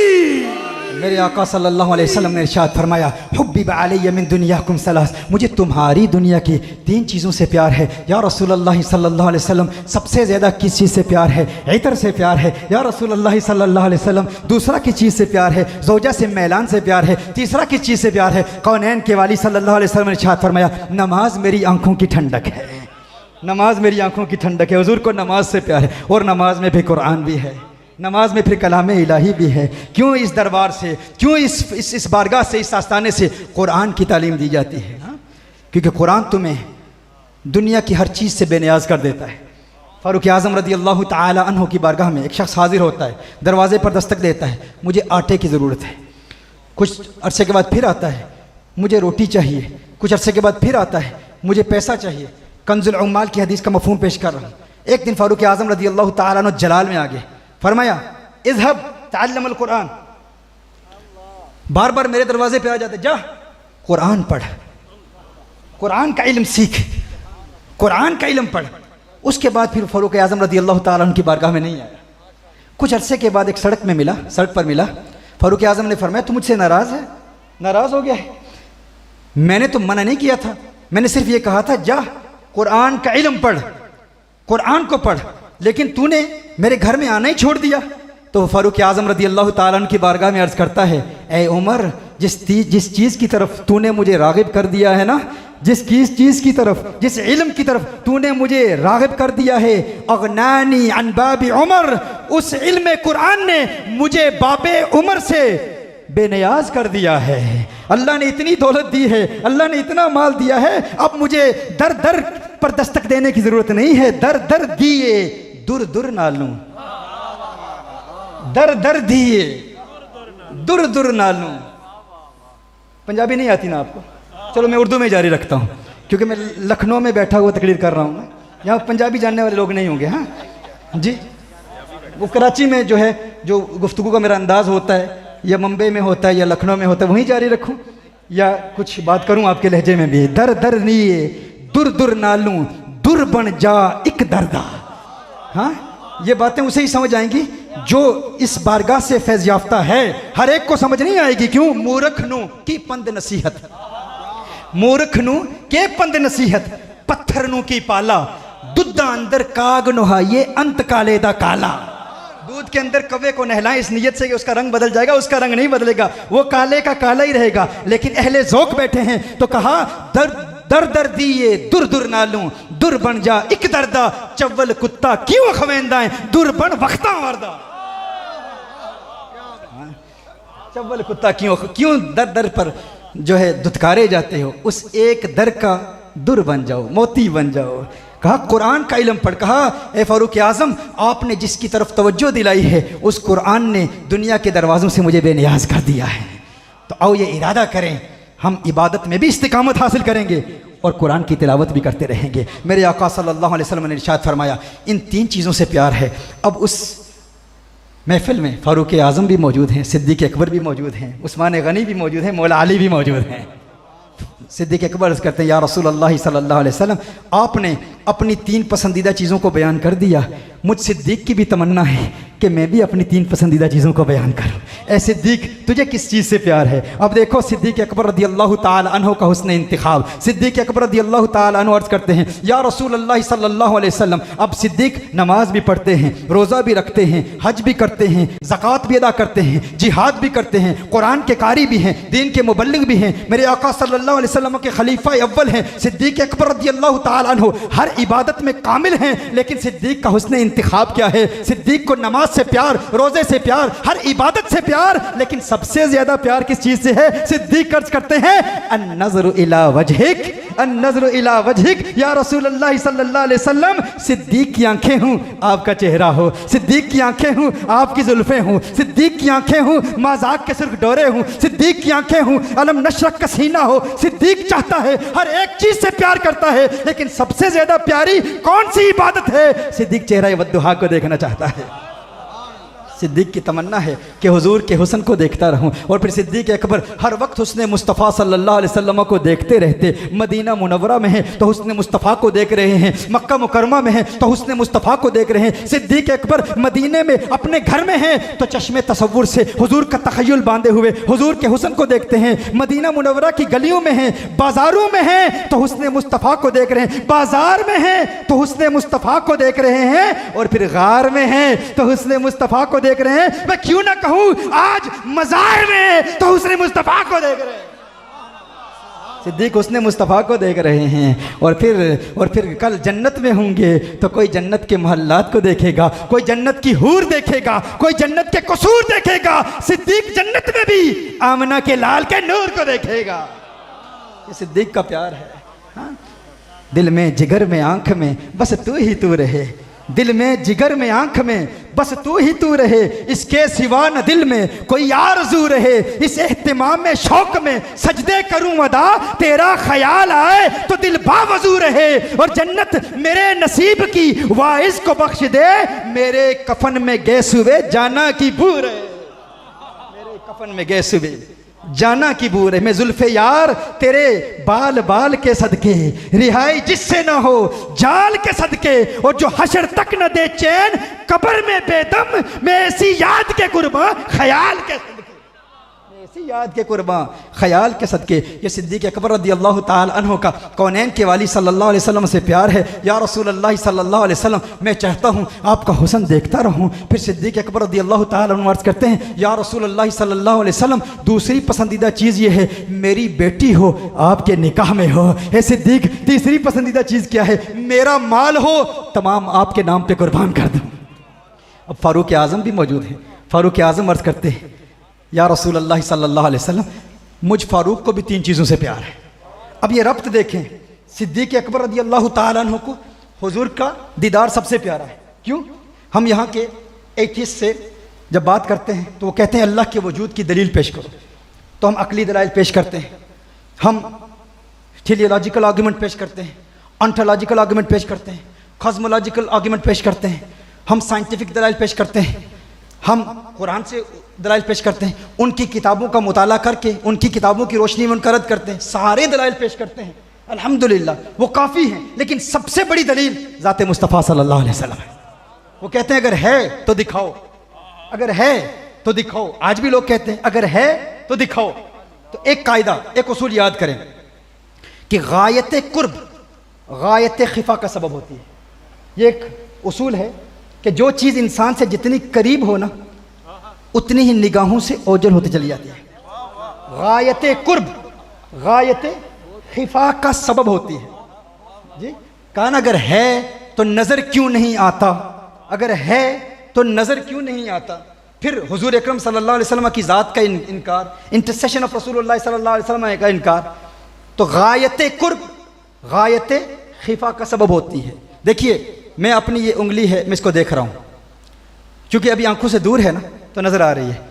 अब कुछ और करीब हो गई, अब भी नज़र आ रही है। अब और करीब हो गई तो रफ्ता रफ्ता ये निगाहों से ओझल होती चली आ रही है, धुंधला सा नज़र आ रहा है। फिर अब और करीब होगी, अब मुझे उंगली नज़र नहीं आ रही। क्यों? क्योंकि जो चीज़ इंसान के जितने करीब होती है उतनी उसकी निगाहों से ओझल होती चली जाती है। इसीलिए आप में से किसी ने कभी अपनी आंखों को नहीं देखा? क्या आप में से किसी ने कभी अपनी आंखों को देखा है? नहीं देखा। क्यों? क्योंकि आंखें आपके माथे से मुत्तसिल हैं, वो इतनी करीब हैं कि अब नज़र नहीं आती। अब कोई कहे कि मुझे नज़र आती हैं, मैंने देखा है, तो हम कहेंगे दलील दो। कोई शख्स ये कहेगा कि मेरे पास दलील तो नहीं है, लेकिन किसी देखने वाले ने बताया है तेरी आंखें हैं, तो मैंने उसकी बात पर एतमाद कर लिया कि मेरी आंखें हैं। तो उसे ये कहा जाएगा कि जिस देखने वाले ने तुझे बताया तेरी आंखें हैं, उसने तेरी आंखों को अपनी किन आंखों से देखा था? तुम कहते हो ना जब तक देखूंगा नहीं उस वक्त तक मानूंगा नहीं। तो जिसने तुम्हें कहा है तेरी आंखें हैं और तुमने उसकी बात पर एतमाद कर लिया, क्या उसकी आंखें भी हैं? अगर उसकी आंखें हैं तो उसने अपनी आंखों को देखा है। तुम तो कहते हो नहीं देखा, क्योंकि तुमने कभी अपनी आंखों को नहीं देखा, तो अपनी आंखों के वजूद को क्यों मानते हो? कहा उसने बताया है, तो उसने भी तुम्हारी आंखों को अपनी उन आंखों से देखा है जिन आंखों को उसने भी कभी नहीं देखा था। अब समझ रहे मैं क्या अर्ज कर रहा हूं? उसने भी, तो उसको तो तू अंधा समझता है, क्योंकि उसने भी अपनी आंखों को नहीं देखा, तो उस अंधे की बात पर यकीन करके तूने अपनी आंखों के वजूद को तस्लीम कर लिया। एक शख्स बड़ी रऊनत से कहता है मैंने अपनी आंखों को देखा है। अच्छा, तूने अपनी आंखों को देखा है? कहां देखा है? कहा मैंने अपनी आंखों को आईने में देखा है, इसलिए मैं अपनी आंखों को मानता हूं। अच्छा, तूने अपनी आंखों को आईने में देखा है, तो ये बता जब तूने अपनी आंखों को आईने में देखा था तो किन आंखों से देखा था? जब तूने अपनी आंखों को देखा था तो बता फिर किन आंखों से देखा था? अगर इन आंखों से देखा था, अगर ये आंखें यहां हैं तो किस चीज को देख रहा था? वो आंखें में आईने में कैसे? वो तो यहां हैं। और अगर ये आंखें आईने में मुंतकिल हो गई थी तो फिर देखा किन आंखों के साथ था?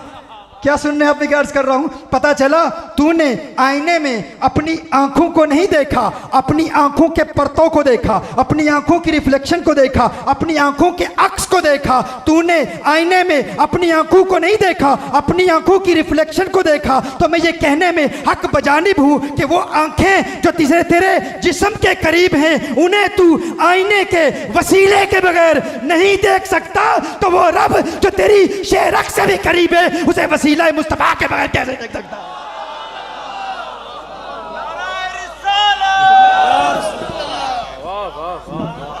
वो आंखें जो तेरे जिस्म के करीब हैं उन्हें आईने के वसीले के बगैर नहीं देख सकता, तो वो रब जो तेरी जान से करीब है उसे वसीला मुस्तफा के बगैर कैसे देख सकता है? इसीलिए अन्नज़रु इला वजहिक, अन्नज़रु इला वजहिक। या रसूलुल्लाह सल्लल्लाहु अलैहि वसल्लम, अल्लाह की इबादत करता हूँ लेकिन चेहरा वद्दुहा को देखता रहता हूँ। मैं चाहता हूँ मेरी आंखें हों, आपका चेहरा हो, मैं ज़ियारत करता रहूँ, मेरी बेटी हो, आपके निकाह में हो, मेरा माल हो, सारा माल आपके नाम पे कुर्बान कर दूँ। और फिर फारूक आज़म अर्ज़ करते हैं या रसूलुल्लाह सल्लल्लाहु अलैहि वसल्लम, मुझ उमर की भी एक तमन्ना है। ऐ उमर, तेरी पसंदीदा चीज़ क्या है? कहा अस्सुहबतु लिऔलिया इल्लाह, मेरी तमन्ना है कि मैं अल्लाह के वलियों का कुर्ब इख्तियार करूं, मैं अल्लाह के वलियों के करीब रहा करूं, अल्लाह के वलियों का। अच्छा, उमर फारूक के लिए वली कौन है? उनसे बुलंद मर्तबे पर कौन फायज है? अबू बकर है। अबू बकर, आका को नमाज से प्यार, क्योंकि आका नमाज के जरिए अल्लाह को देखते हैं। सिद्दीक को आका की जियारत से प्यार, क्योंकि सिद्दीक आका की जियारत के जरिए से अल्लाह को देखते हैं। और फारूक कहते हैं औलिया की सोहबत प्यारी है, क्यों? फारूक सिद्दीक अकबर को देखते हैं, सिद्दीक को देख के हुजूर को देखते हैं, सिद्दीक हुजूर के जरिए अल्लाह को देखते हैं। तो पता चला फारूक इन दो वसीलों के जरिए अल्लाह को देखते हैं। जिन्ना अखा दिल बर डिठा, ओ अखा तक लिया तू मिलिया ते सजन भी मिलिया, हुण आसा लग गया, तू मिलिया ते सजन भी मिलिया। ये फारूक आजम अर्ज करते हैं, क्योंकि वो चाहते हैं। इसीलिए तो हम कहते हैं ना कि अगर अल्लाह का कुर्ब हासिल करना चाहते हो तो अहलुल्लाह का कुर्ब इख्तियार कर लो। अपने दिल को अल्लाह के वली के करीब रखो, करीब रखो। मशहूर डॉक्टर जोसेफ शिल्टन ने इस पर बड़ी तहकीक की है। कहा कि जो शख्स जिसका कमज़ोर दिल हो वो किसी कवी दिल के करीब अपने कमज़ोर दिल को रखे। इंसान के जिस्म के बाकी खुलियों की ये खसूसियत नहीं, फ़कत दिल के खुलियों की ये खसूसियत है कि इंसान के दिल के खुलिये अगर किसी पावरफुल हार्ट सेल्स के करीब रख दिए जाएं तो वो जो कवी दिल है उसके खुलिये उस कमज़ोर दिल के खुलियों पर ऐसे असरात मुरतब करते हैं, कुछ इलेक्ट्रोमैग्नेटिक वेव्स रिलीज होती हैं। अब मैं इनको इलेक्ट्रोमैग्नेटिक वेव्स कहूँगा, लेकिन बहाउद्दीन नक्शबंद ने इसको रूहानी लहरें कहा है। ये बाबू की बातें नहीं, तुम कहते हो ये बाबू की बातें हैं, ये वो बातें हैं जो कुरान से भी साबित हैं, ये वो बातें हैं जो साइंटिफिक दलाइल से भी साबित हैं, अकल भी कबूल करता है। कहा इलेक्ट्रोमैग्नेटिक वेव्स रिलीज होती हैं कवि दिल से जो कमज़ोर दिल के खुलियों पर पड़ती हैं। अगर आप किसी प्लेटफॉर्म पर इंसान के दिल के कमज़ोर खुलिये को अकेला रखें लेबॉर्ट्री में, तो वो कुछ देर के लिए धड़केगा, उसकी धड़कन को आप देखेंगे, उसकी हरकत, उसकी जुम्बिश, उसकी लर्जिश को आप देखेंगे, उसकी हरकत रफ्ता रफ्ता कम होती चली जाएगी। फिर एक वक्त आएगा, चूँकि वो खुलिया अकेला है, तन्हा है, उसकी मौत वाक़ हो जाएगी।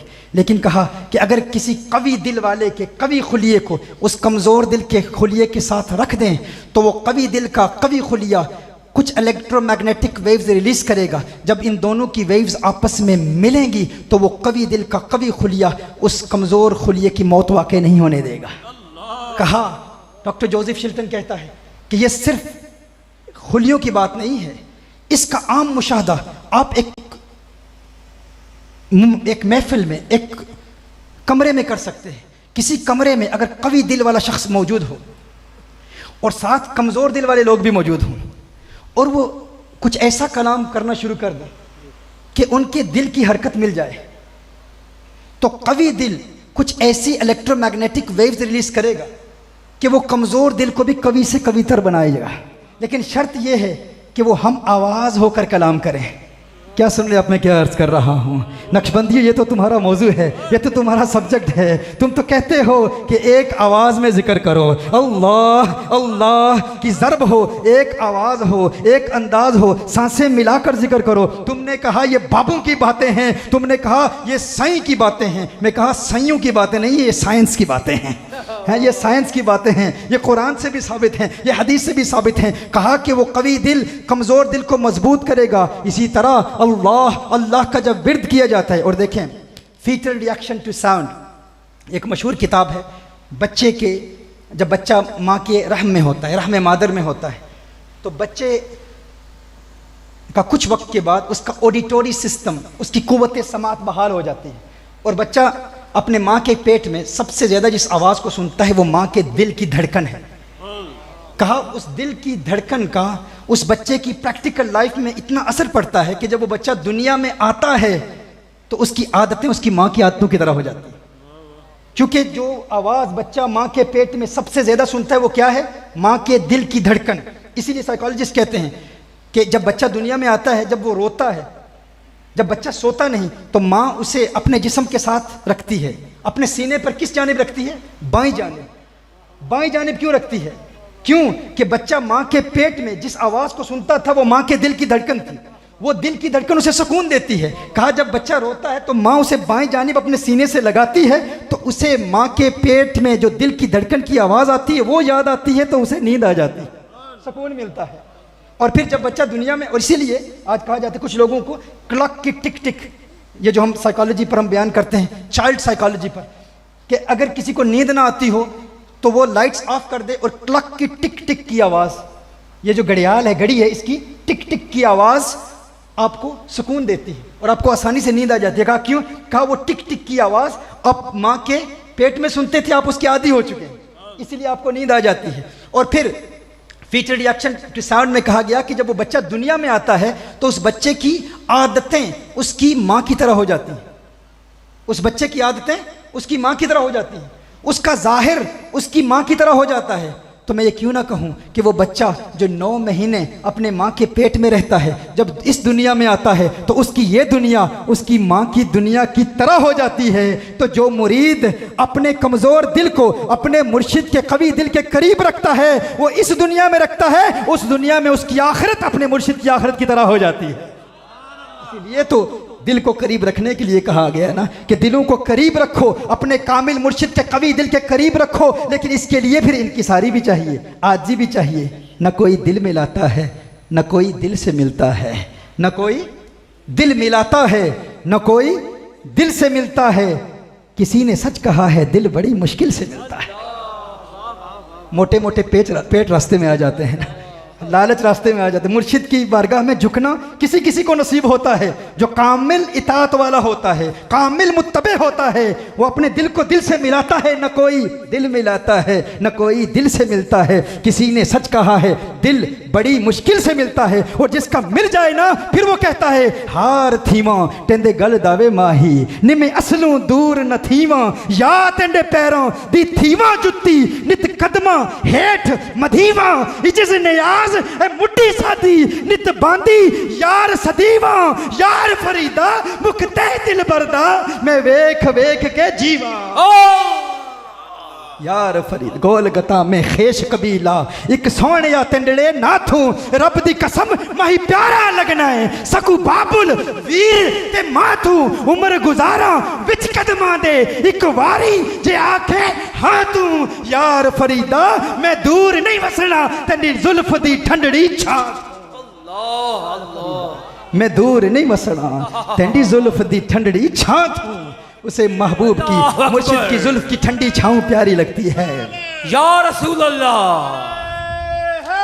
या फारूक आज़म अर्ज़ करते हैं अस्सहबतु लि औलिया इल्लाह। ए फारूक दूसरी पसंदीदा चीज़ क्या है? कहा अल कहरु लि आदा इल्लाह।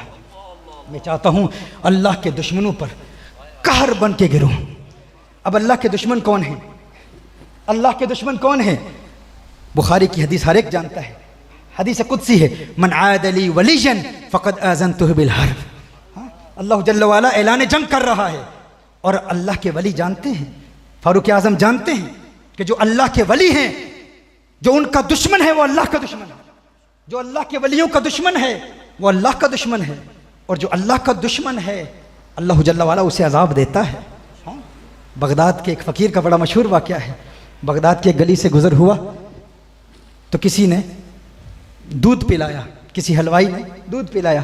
वो दूध पी के वहाँ से जाता है, आगे जाता है तो देखता है कि एक फ़ाहिशा औरत है और वो एक खूबसूरत लिबास पहने हुए है, महंगा लिबास पहने हुए है, और उसका आशिक भी उसके साथ है। तो इसका पाँव कीचड़ पे पड़ता है और एक वहाँ कीचड़ से कुछ छींटें उड़कर उसके कपड़ों पे गिरती हैं, उसके कपड़े गंदे हो जाते हैं। तो उसका जो महबूब था ना, उसे गुस्सा आया, उसने उसको थप्पड़ मारा, स्लैप्ड हिम, मारा और कहा तूने मेरी महबूबा के कपड़े गंदे कर दिए। उसका महबूब था, उसका महबूब था, कहा मेरी महबूबा के कपड़े गंदे कर दिए, तुझे पता नहीं है कितना महंगा लिबास है। वो फ़कीर था, अल्लाह वाला था, वो वहाँ से गुजरा, आसमान की तरफ देखता है, मुस्कुरा के अर्ज़ करता है या अल्लाह तेरी शानें भी निराली हैं। कभी हलवाई की दुकान पर दूध पीना नसीब होता है और कभी थप्पड़ पड़ते हैं। उसकी ज़ुबान से ये कलिमात निकलने की देर थी, तेरी दुआ न असर से कभी मलूल हुई, इधर ज़ुबान से निकली उधर कबूल हुई। उसने कोई गिला नहीं किया, कोई शिकवा नहीं किया, कोई बद्दुआ नहीं दी। वो उसकी जो महबूबा थी ना, उसका पाँव फिसलता है, सीढ़ी पर चढ़ रही है, फिसलता है, सर उसका ज़मीन पर लगता है, उसकी मौत वाक़ हो जाती है, फ़ौरन मर जाती है। लोग वहाँ के कहते हैं कि ए फ़कीर तेरा यही हौसला था, तू फ़कीर है, हम जानते हैं तेरी ज़ुबान से जो बात निकलती है हो जाती है, लेकिन क्या तुम्हारा तहम्मुल इतना ही है कि तुझे उसने थप्पड़ मारा और तूने बद्दुआ दी और उस औरत को तूने कत्ल कर दिया, उसकी मौत वाक़ हो गई। उसने कहा मैंने तो कोई बद्दुआ नहीं दी, मेरी ज़ुबान से कोई ऐसे बद्दुआ के जुमले तो नहीं निकले, मैंने कहाँ बद्दुआ दी है। उसने कहा नहीं तूने बद्दुआ दी है, उसने तुझे मारा तो तेरी ज़ुबान से कुछ जुमले निकले, हमने देखा तू ऊपर देख के कुछ कह रहा था, उधर उसकी मौत वाक़ हुई। उसने कहा ये बात नहीं है, ये लड़ाइयाँ महबूबों की हैं। उसने कहा मैंने कहाँ बद्दुआ दी, ये भाई बैठ जाओ ना, या तो फेंका ना करो या ऊपर उठाओ ना, इस तरफ हो जाओ, इधर हो जाओ। तो कहा कि ये तो लड़ाइयाँ महबूबों की। कहा क्यों? कहा हुआ यूं कि मेरा पाँव फिसला, उसके कपड़े गंदे हो गए तो उसका महबूब नाराज हो गया तो उसने मुझे मारा। जब उसका महबूब नाराज हुआ ना, उसने मुझे मारा तो मेरा महबूब भी नाराज हो गया, उसने उसे मार दिया। अल्लाह, नाराए तकबीर, नाराए रिसालत, नाराए हैदरी। हम बद्दुआ सूफिया बद्दुआ कहाँ देते हैं, ये तो महबूबों की लड़ाइयाँ हैं। मन आद अली वलियन फ़क़द आज़नतुहु बिल हर्ब अल कहरु लि आदा इल्ला। फ़ारूक आज़म ने अर्ज़ किया या रसूल अल्लाह सल्लल्लाहु अलैहि वसल्लम, मुझ फ़ारूक की तीसरी पसंदीदा चीज़ क्या है? या रसूल अल्लाह सल्लल्लाहु अलैहि वसल्लम, अल हिफ्ज़ु लिहुदूदिल्लाह, अल्लाह की हदूद की हिफाजत करना। अब उस्मान गनी भी मौजूद हैं। उस्मान गनी अर्ज़ करते हैं, या रसूल अल्लाह सल्लल्लाहु अलैहि वसल्लम, मुझ उस्मान को भी 3 चीज़ों से प्यार है। उस्मान, तेरी पसंदीदा 3 चीज़ें क्या है? कहा इफ़शा उस सलाम, मैं चाहता हूँ सलाम को आम करूँ। और फिर कहा इत्आम उत्ताम, मैं चाहता हूँ कि हर एक को खाना खिलाऊँ, हर एक को खाना खिलाऊँ। ये सूफिया का मनहज है ना। यहाँ पर लंगर क्यों तकसीम होता है? हर एक के लिए, यहाँ फ़र्क नहीं किया जाता। जो आता है उसे खिलाया जाता है, अपना आए गैर आए। यही लंगर है जिसकी वजह से मुहिय्यद्दीन इब्न अरबी रहमहुल्लाह का फैज़ान पूरी दुनिया में फैल रहा है, गौसे आज़म का फैज़ान पूरी दुनिया में फैल रहा है, ख्वाजा गरीब नवाज़ का फैज़ान पूरी दुनिया में फैल रहा है। लोग कहते हैं इन औलिया ने किसको मुसलमान किया? 90 लाख को ख्वाजा गरीब नवाज़ के लंगर से ईमान नसीब हुआ है। वो जिस्मानी लंगर भी देते हैं, रूहानी भी देते हैं। उनके लंगर का अंदाज़ निराला होता है, मुख्तलिफ होता है, जुदा होता है। और ये तकसीम नहीं करते। सैयदना इब्राहीम अला नबीना अलैहिस्सलातु वस्सलाम, वो जब भी खाना खाते तो किसी फ़कीर को साथ बुला लेते, क्योंकि याद रखें जो खाना हम खाते हैं ना, जो ज़रूरत का खाना है उस पर आखिरत में बाज़ पुरस नहीं होगी। लेकिन जो पुरतकल्लुफ़ खाने खाए जाते हैं, ज़रूरत से ज़्यादा खाना खाया जाता है, उस पर आखिरत में सवाल होगा। लेकिन जो अपने मेहमानों के साथ खाना खाता है उस पर सवाल नहीं होगा, आखिरत में कोई सवाल नहीं होगा। इब्राहीम अला नबीना अलैहिस्सलातु वस्सलाम जब भी खाना खाते, अकेले नहीं खाते, गलियों बाज़ारों में से किसी को पकड़ के ले आते, उसे खाना खिलाते। एक मरतबा इब्राहीम अलैहिस्सलाम बाहर से किसी फ़कीर को ले आए, कहा आ मेरे साथ खाना खा। जब वो खाना खाने लगा तो कहा अल्लाह का नाम ले। उसने कहा मैं अपने बुतों से गद्दारी नहीं कर सकता, मैं तो तेरे अल्लाह को मानता ही नहीं हूँ, मैं तो तेरे अल्लाह को मानता ही नहीं हूँ, मैं तो बुतों का पुजारी हूँ, बुतों की पूजा करता हूँ। तू कहता है कि अल्लाह का नाम ले। सैयदना इब्राहीम अला नबीना अलैहिस्सलातु वस्सलाम ने फरमाया तेरा मेरा रिश्ता ही क्या है? तुझे घर में बुलाया इसीलिए है कि अल्लाह के नाम पर तू खाएगा, अल्लाह के लिए ही तो बुलाया। अगर तू मेरे अल्लाह को मानता ही नहीं है तो ठीक है, तू जा सकता है। वो वहाँ से जाता है, उधर से वो वहाँ से रुखसत होता है, उधर जिब्रील अमीन हाजिर हो जाते हैं। जिब्रील अमीन हाजिर हो। ए जिब्रील क्यों आना हुआ, कैसे आना हुआ? जिब्रील अमीन अर्ज़ करते हैं ए इब्राहीम, अल्लाह जल्ल वाला का पैगाम आया है। अल्लाह का पैगाम क्या है? अल्लाह इरशाद फरमाता है ए इब्राहीम, तूने मेरे उस बंदे को महरूम क्यों रखा? ए अल्लाह, तेरा बंदा कैसे है? वो तो बुतों का पुजारी है, वो तो बुतों की पूजा करता है, वो तो तेरा नाम भी नहीं लेना चाहता। अल्लाह ने इरशाद फरमाया ए इब्राहीम बता इसकी उम्र कितनी है? या अल्लाह तकरीबन 80 साल की उम्र होगी। ए इब्राहीम, तुझे भी इस बात का इल्म है कि मैं इसका रब हूँ, मैं जानता हूँ इसकी उम्र क्या है। 80 साल से ये जानते हुए कि ये मेरा नाम नहीं लेता, मैं 80 साल से इसे खाना खिला रहा हूँ, तू एक वक्त का खाना नहीं खिला पाया। इब्राहीम अलैहिस्सलाम फ़ौरन वहाँ से बाहर जाते हैं। ए फ़कीर आ जा। उसने कहा मैं तेरे खुदा का नाम नहीं लेता, मैं बुतों से गद्दारी नहीं कर सकता, मैं बुतों का वफादार हूँ। कहा आ जा खाना तो खा। जब वो आया तो कहा इब्राहीम, तू बड़े जलाल में था उस वक्त, बड़े गुस्से में था, तू कह रहा था कि मेरे रब का नाम नहीं लेगा तो तुझे खाना नहीं मिलेगा। अब क्या हुआ? कहा उसी रब का पैगाम आ गया है। कहा उस रब का क्या पैगाम आया है? कहा उसी रब ने यह पैगाम दिया है 80 साल से ये जानते हुए कि ये मेरा नाम भी नहीं लेता, मैं खिला रहा हूँ, तू एक वक्त की रोटी क्यों नहीं खिलाता? कहा अच्छा, अगर तेरा रब ऐसा करीम है, ऐसा रहमान है, ऐसा रहीम है तो फिर खाना बाद में खिलाना, पहले कलमा पढ़ा के मुसलमान तो कर मुझे। ये इन सूफिया का तरीक है, ये इनका उसलूब दावत है। तुम तो अपना उसलूब दावत रखते होगे, तुम तो लोगों पर एतराज़ करके, लोगों पर तनकीद करके। हम अल्हम्दुलिल्लाह तकाबुल अदयान के स्टूडेंट्स हैं, हमने अल्हम्दुलिल्लाह क्रिश्चियनिटी को पढ़ा है, हमने जूडाइज़म को पढ़ा है, हमने हिंदुओं की किताबों को पढ़ा है। और उनकी किताबों में जो अयूब हैं, जो उनकी किताबों में जो कॉन्ट्रडिक्शंस हैं, जो तारुज़ात हैं, अल्हम्दुलिल्लाह हम वाज़े करते हैं। लेकिन इसका ये मतलब नहीं कि उनको पढ़ के हम अहलुल्लाह जिन्होंने दीन इस्लाम की खिदमत पूरी दुनिया में की है उन पर हम अंगुश्ते तनकीद उठाएँ, उन पर ज़ुबान तान दराज करते हुए कहें ये इन बाबू ने किया है। खुदा की कसम, तुमने जो इन औलिया की तालीमात का रद्द करके तुमने कुरान की तालीम फैलाने का दावा किया है, उसी की वजह से लोग आज पाकिस्तान में एथियस्ट हो रहे हैं। आपको अंदाजा नहीं है, आपको पता नहीं है। यहां पर वो बाप जो बड़ी रऊनत से पाकिस्तान के टीवी चैनल्स पर आकर कहता था कि औरत को उसका हक दिया जाए, वो औरत जो कहती थी मेरा जिस्म मेरी मर्जी, जब उसी का बेटा कहता है कि मैं एक लड़के से शादी करूंगा, अब वो औरत हमसे राब्ता करती है कि अब हमें बताओ कि इस मसले का हल क्या है। तो मैंने कहा जब टीवी पे आकर तुम लोग कहते थे मेरा जिस्म मेरी मर्जी, आजाद ख्याली और ये मौलवियों की बातें, ये दकियानूसी बातें, अब क्या तुम इस्लाम की खातिर हमें कह रही हो कि हम अब तेरे बेटे को या तेरी बेटी को दीन की दावत दें? अब इस्लाम की बात नहीं है। अब मसला यह है कि अब तुम्हें अपनी आने वाली नस्लों की बर्बादी नजर आ रही है। हमारी प्राजनी कैसे बढ़ेगी, हमारी नस्ल कैसे बढ़ेगी? अब तो हमारा बेटा अपनी जिन्स तब्दील करके लड़की बनना चाहता है, किसी की बेटी लड़का बनना चाहती है। ये फितने क्यों फैल रहे हैं? मैं इस नतीजे पर पहुंचा हूं, ये लोग दीन से तो मुखलिस नहीं है। एक तो वो तबका है जिसने पहले ये बातें की, वो पाकिस्तान की सो कॉल्ड एलीट क्लास। मेरे बहुत सारे लोग उलमा अहले इल्म नाराज़ होते हैं कि इस पूरे पाकिस्तान के दौरे में मैंने जनरल कन्वेंशन में टाइम क्यों नहीं दिया, इन कॉन्फ्रेंसेस में मैंने टाइम क्यों नहीं दिया। मैं कहता हूँ मेरे लिए इन एथियस्ट के साथ अगर 40-50 एथियस्ट भी बैठे हों, उनमें से कोई एक भी पाकिस्तानी एथियस्ट अगर मुसलमान हो जाए, वो इससे बेहतर है कि मैं हज़ारों के मजमू में खिताब करूँ, क्योंकि आपको इसकी अहमियत का अंदाज़ा नहीं है। इस फील्ड में काम ही नहीं हो रहा, इस फील्ड में वक्त ही नहीं दिया जा रहा।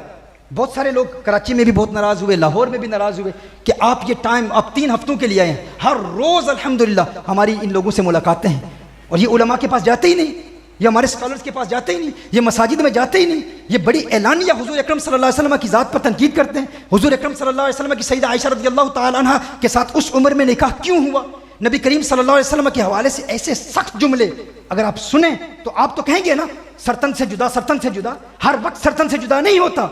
इनमें से ऐसे लोग भी जो मुखलिस हैं, क्या क़यामत के रोज़ नबी करीम सल्लल्लाहु अलैहि वसल्लम हमसे नहीं पूछेंगे कि आपने इनके एतराज़ात के जवाब क्यों नहीं दिए? इनकी तो किसी ने तरबियत ही नहीं की, ये तो हमारी मस्जिदों में आते ही नहीं। आज कराची में, इस्लामाबाद में, लाहौर में इल्यूमिनाटी, फ्री मेसनरी, सैटनिस्ट मूवमेंट्स, ये अपने घरों में लूसीफर की पूजा कर रहे हैं, शैतान की पूजा कर रहे हैं। इसी पाकिस्तान में आपके बेटे, आपके बच्चे, इसी सो कॉल्ड एलीट क्लास को फॉलो करने वाले आज शैतान के पुजारी हैं, अल्लाह जल्ल व अला की ज़ात पर तनकीद कर रहे हैं, और आपके उर्दू बोलने वाले एथियस्ट यहाँ की सोशल मीडिया पर छाए हुए हैं। एक तरफ तो वो तबका है और दूसरी तरफ वो तबका है जो कहता है बाबे तो कुछ है ही नहीं। हमने इन नौजवानों से पूछा, खुदा की कसम बेशुमार ऐसे नौजवान इनसे हमसे पूछा, हमने उनसे पूछा कि तुम एथियस्ट क्यों बने, तो उनका जवाब यह था कि पहले हम दीन की तरफ आए थे, लेकिन जब दीन की तरफ आए तो सोशल मीडिया में जो सबसे ज्यादा मशहूर लोग थे उनकी बातें यही थी कि ये बाबे कुछ नहीं कर सकते। तो हम इस नतीजे पर पहुंचे कि अगर बाबे मरने के बाद मदद नहीं कर सकते, और ये कहा जाता है कि अगर बाबे मदद नहीं कर सकते, अगर नहीं कर रहे तो बाबों की मदद को मानना ही गलत है, तो फिर अल्लाह भी फ़लस्तीन को आज़ाद नहीं कर रहा, तो अल्लाह के वजूद को हम क्यों माने? इन मंतकी नतीजों के जरिए ये लोग इस नतीजे पर पहुंचे। तो इनके लिए फैसिलिटेट इनको किसने किया, इनके लिए दरवाजे किसने खोले? वो इसी बयानिए के जरिए से खुले। और दूसरी तरफ हमारे जाहिल पीरों की वजह से, हमारे फ्रॉडस्टर पीरों की वजह से, जिन्होंने इस्लाम को नुकसान पहुंचाया है। क्योंकि एक आम बंदा जो किसी पीर के पास जाता है, किसी मुर्शिद के पास जाता है, वो मुर्शिद तकरीर के लिए भी पैसे लेता है, वो खिदमतें ले रहा है। पीर दावा करता है, कभी गौस पाक की करामत बयान करता है, कभी नबी करीम सल्लल्लाहु अलैहि वसल्लम की हदीस की रोशनी में करामतें बयान करता है, लेकिन बयान कर मौजज़ात कर रहा है हुजूर के, बयान कर रहा है अपनी वलियों की करामतें, ख्वाजा बहाउद्दीन नक्शबंद के, ख्वाजा गरीब नवाज की, लेकिन फिर निस्बत अपनी जानिब की जा रही है कि मैं इस मकाम पर फायज हूं। फिर जब उस बंदे को उस पीर से फायदा हासिल नहीं होता, वो जानता है कि इस पीर ने सारी जिंदगी मेरे बाप को लूटा है, ये वो पीर है जिसने सारी जिंदगी हमें कहा है कि डॉक्टर के पास ना जाओ, तुम हमारे पास आओ, हम तुम्हें शिफा देंगे, इतना पैसा दो।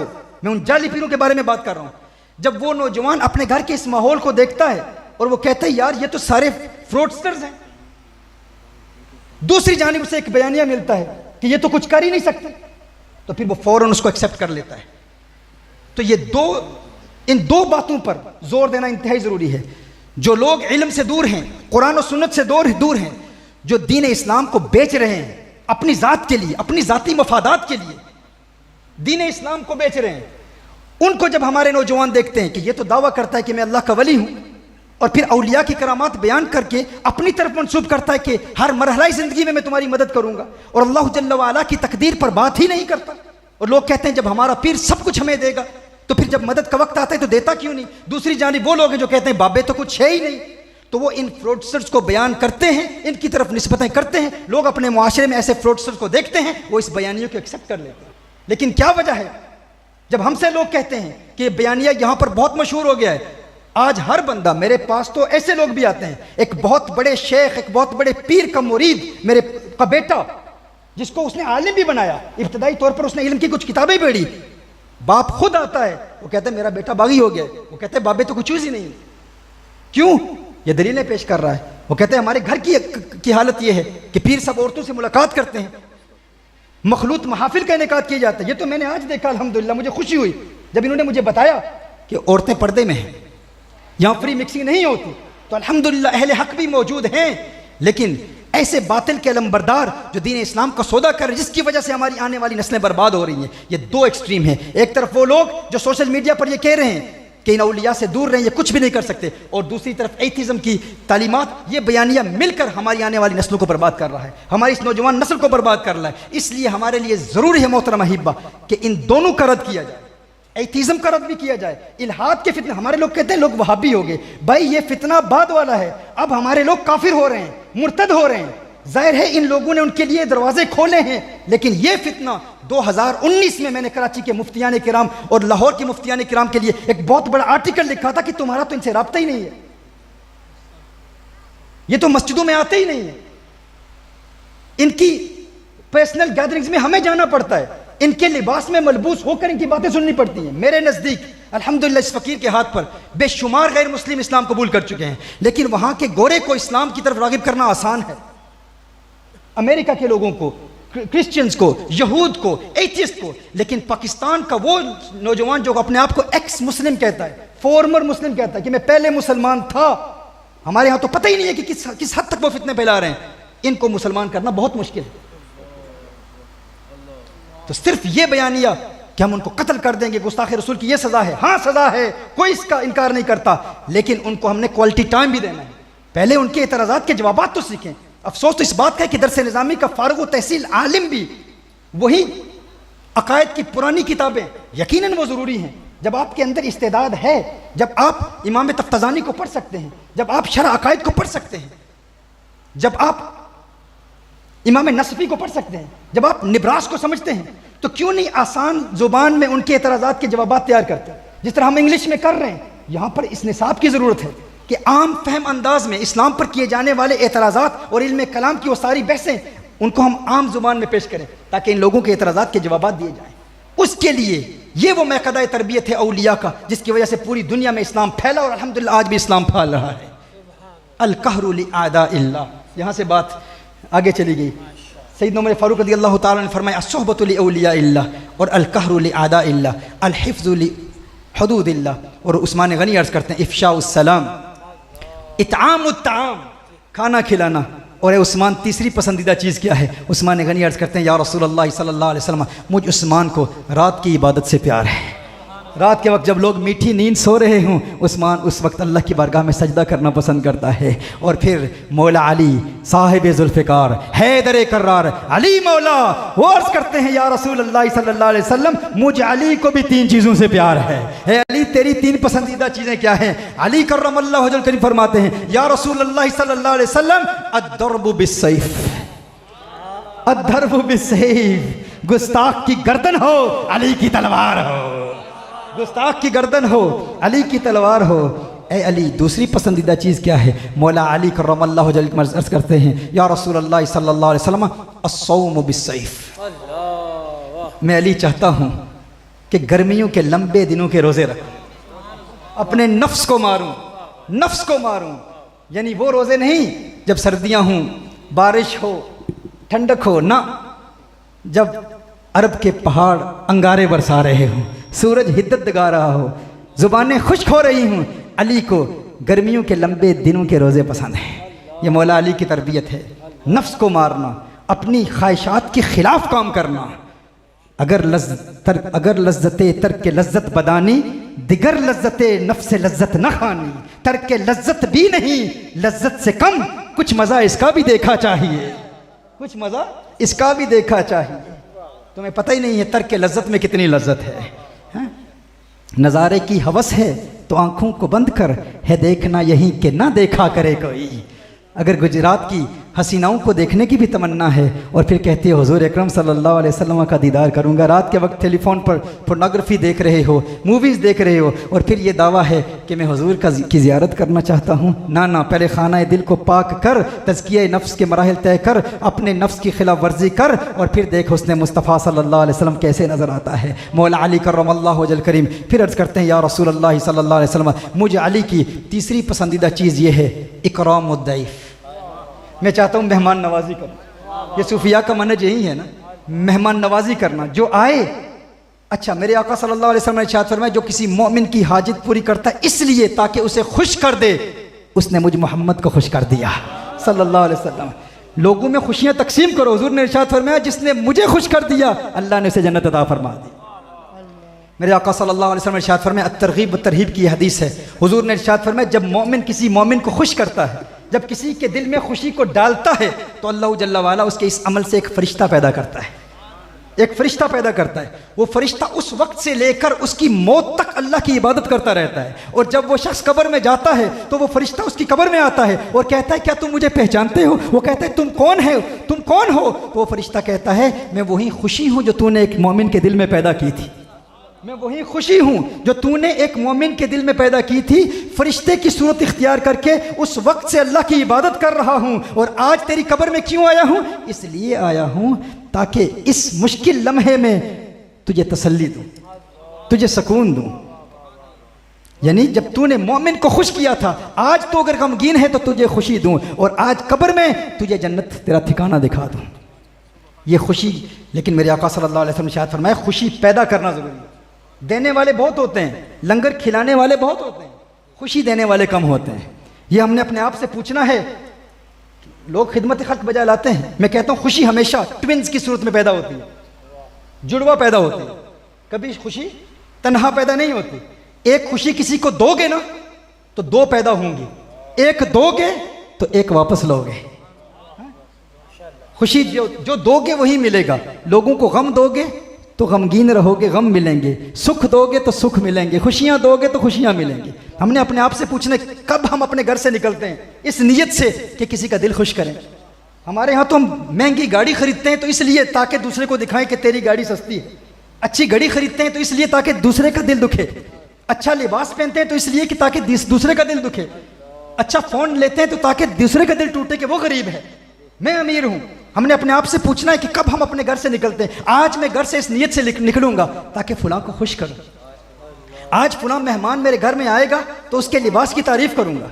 अगर मैं किसी के घर जाऊंगा तो जो उसने खाना पकाया है उसकी तारीफ करूंगा।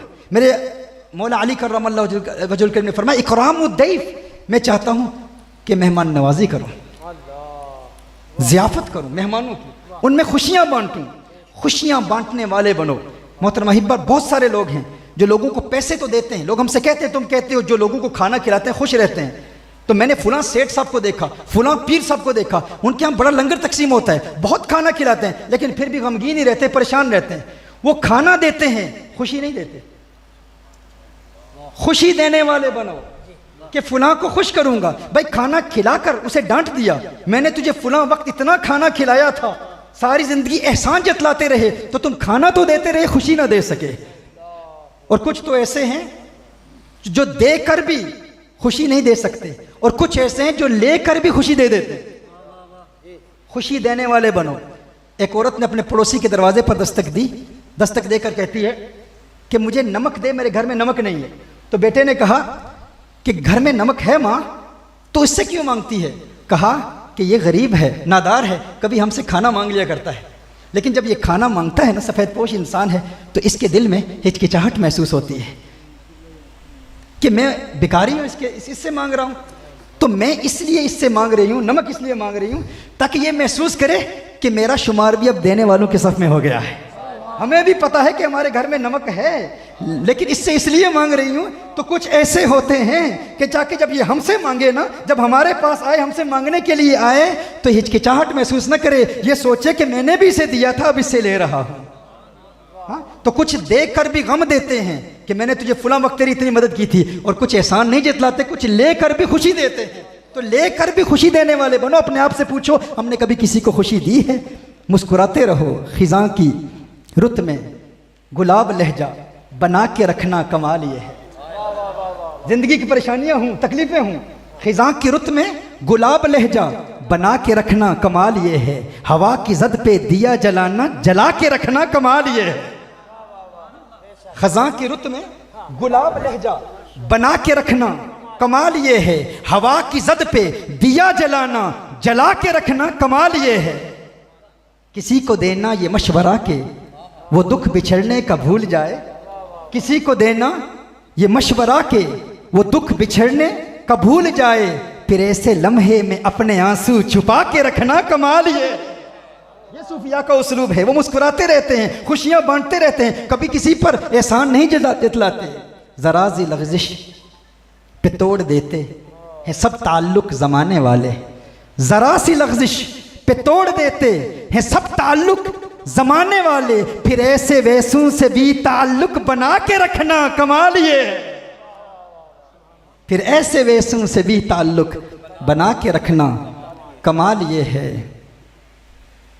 मिजाज मेरा, ख्याल मेरा, पसंद मेरी, कमाल क्या है।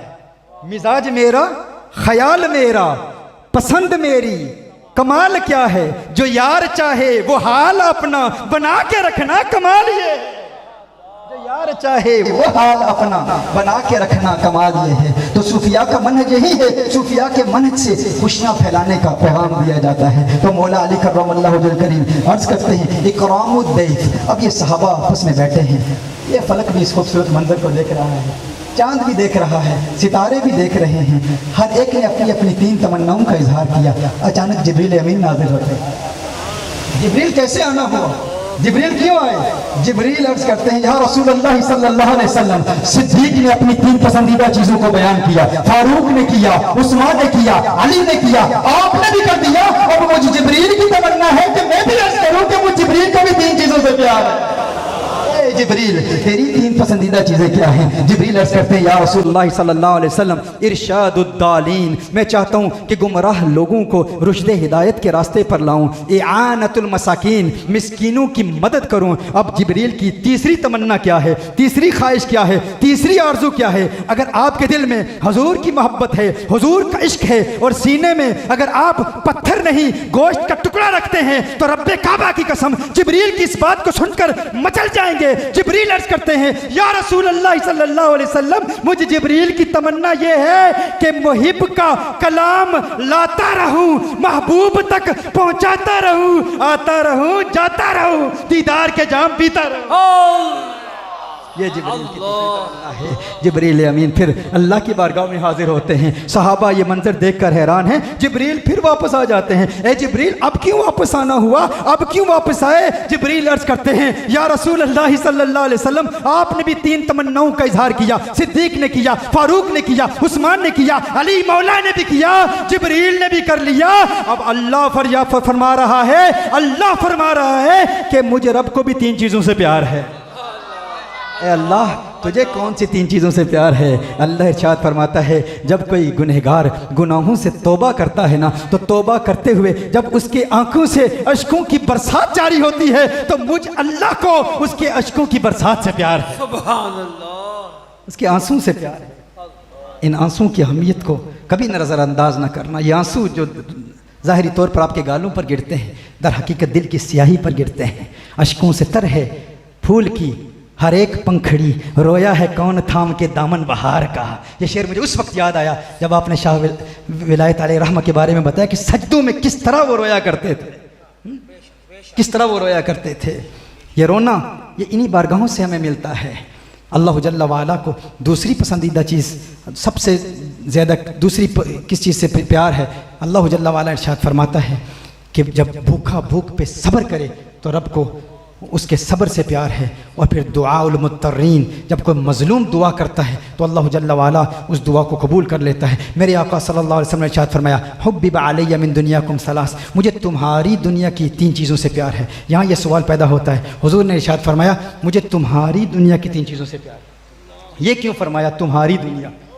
तुम्हारी दुनिया की 3 चीज़ों से प्यार है। हाँ, मैं यहाँ आपके यहाँ आया हूँ। ये कौन सा शहर है? शहर का नाम क्या है? गुजरात में आया हूँ ना। तो मैं यहाँ गुजरात में आकर गुजरात वालों से कहूँ, गुजरात वालों मुझे तुम्हारे गुजरात से बहुत प्यार है। अब मैं यहाँ से चला जाऊँ तो जाने के बाद लोग कहें साकिब शामी का ताल्लुक़ गुजरात से है। हाँ, तो आप क्या कहेंगे? आप कहेंगे अगर इसका ताल्लुक़ गुजरात से होता तो कभी ये ना कहता मुझे तुम्हारे गुजरात के लोगों से प्यार है। सुन रहे ना मैं क्या अर्ज कर रहा हूँ? इसका ये कहना कि मुझे तुम्हारे गुजरात के लोगों से प्यार है बता रहा है कि ये गुजरात से नहीं है। गुजरात में आया तो है, गुजरात से है नहीं।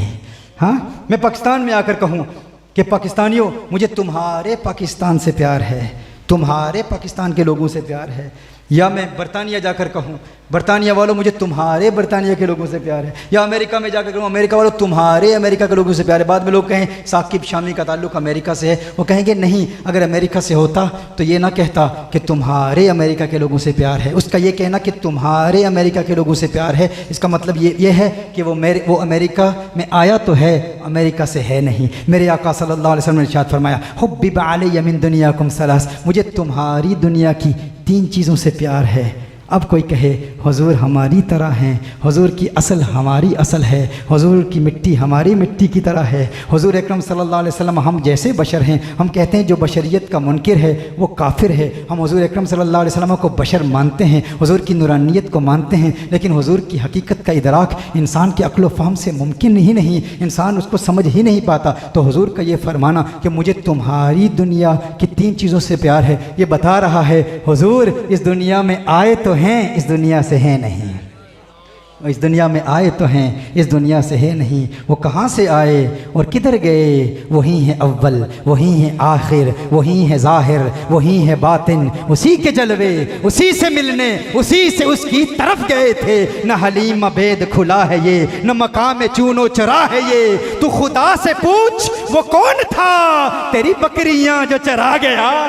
वो कौन था? उनकी हकीकत का राज और जो उनका कुर्ब हासिल करना चाहता है, जो मैंने कहा दिल की दुनिया को आबाद करें, तज़किया नफ्स के मराहिल तय करने की कोशिश करें, फिर उनका कुर्ब मिलेगा। फिर वो कुर्ब मिलेगा कि आलम अरवाह की मुलाकातें भी याद आ जाएंगी। कुरान और सुन्नत की रोशनी में हम इस पर बहुत तफसील से बयान कर चुके हैं कि एक वक्त आता है जब इंसान तज़किया नफ्स के मराहिल तय करता है, अपने मुर्शिद की बारगाह में हाजिर होता है, और मुर्शिद जो कामिल मुर्शिद हो, हकीकी सालिक को ऐसे रूहानी मरातिब पर फाइज करता है कि एक वक्त आता है कि उस मुरीद सादिक को आलम अरवाह में आका से की गई मुलाकातों की याद आ जाती है। लेकिन आज हमें क्यों नहीं याद? क्यों नहीं याद? क्यों? क्योंकि दिल में स्याही है। अलस्तु बिरब्बिकुम कालू बला, एक वो वादा था, एक वो है जब आलम अरवाह में हुजूर से मुलाकात हुई थी, लेकिन वो आज क्यों नहीं याद आती? वो राज क्यों समझ में नहीं आता? क्यों? क्योंकि तज़किया नफ्स के मराहिल तय नहीं किए। जब वो तय कर लिए तो फिर जैसे कहा ना कुन फयकून, जद रब फरमाया। सो गए आप मेरे ख्याल में। मैंने कहा पंजाबी मेरी पहली ज़ुबान नहीं, ना उर्दू ना सराइकी, ये तो आपके चेहरों पर तबस्सुम को देखकर मैं ये अल्फाज बयान कर रहा हूँ। कुन फयकून जद रब फरमाया, असी भी उत्थे हासे कालू बला, असी कन्नी सुनिया कोई गूंगे डोरे ना से, असल मकान ला मकान सी साडा, असी आन बुतां विच फासे, इस नफ्स पलीत पलीत जा कीता, कोई असल पलीत ते ना से। बाखिर दावाना अल्हम्दुलिल्लाह। सुभान अल्लाह।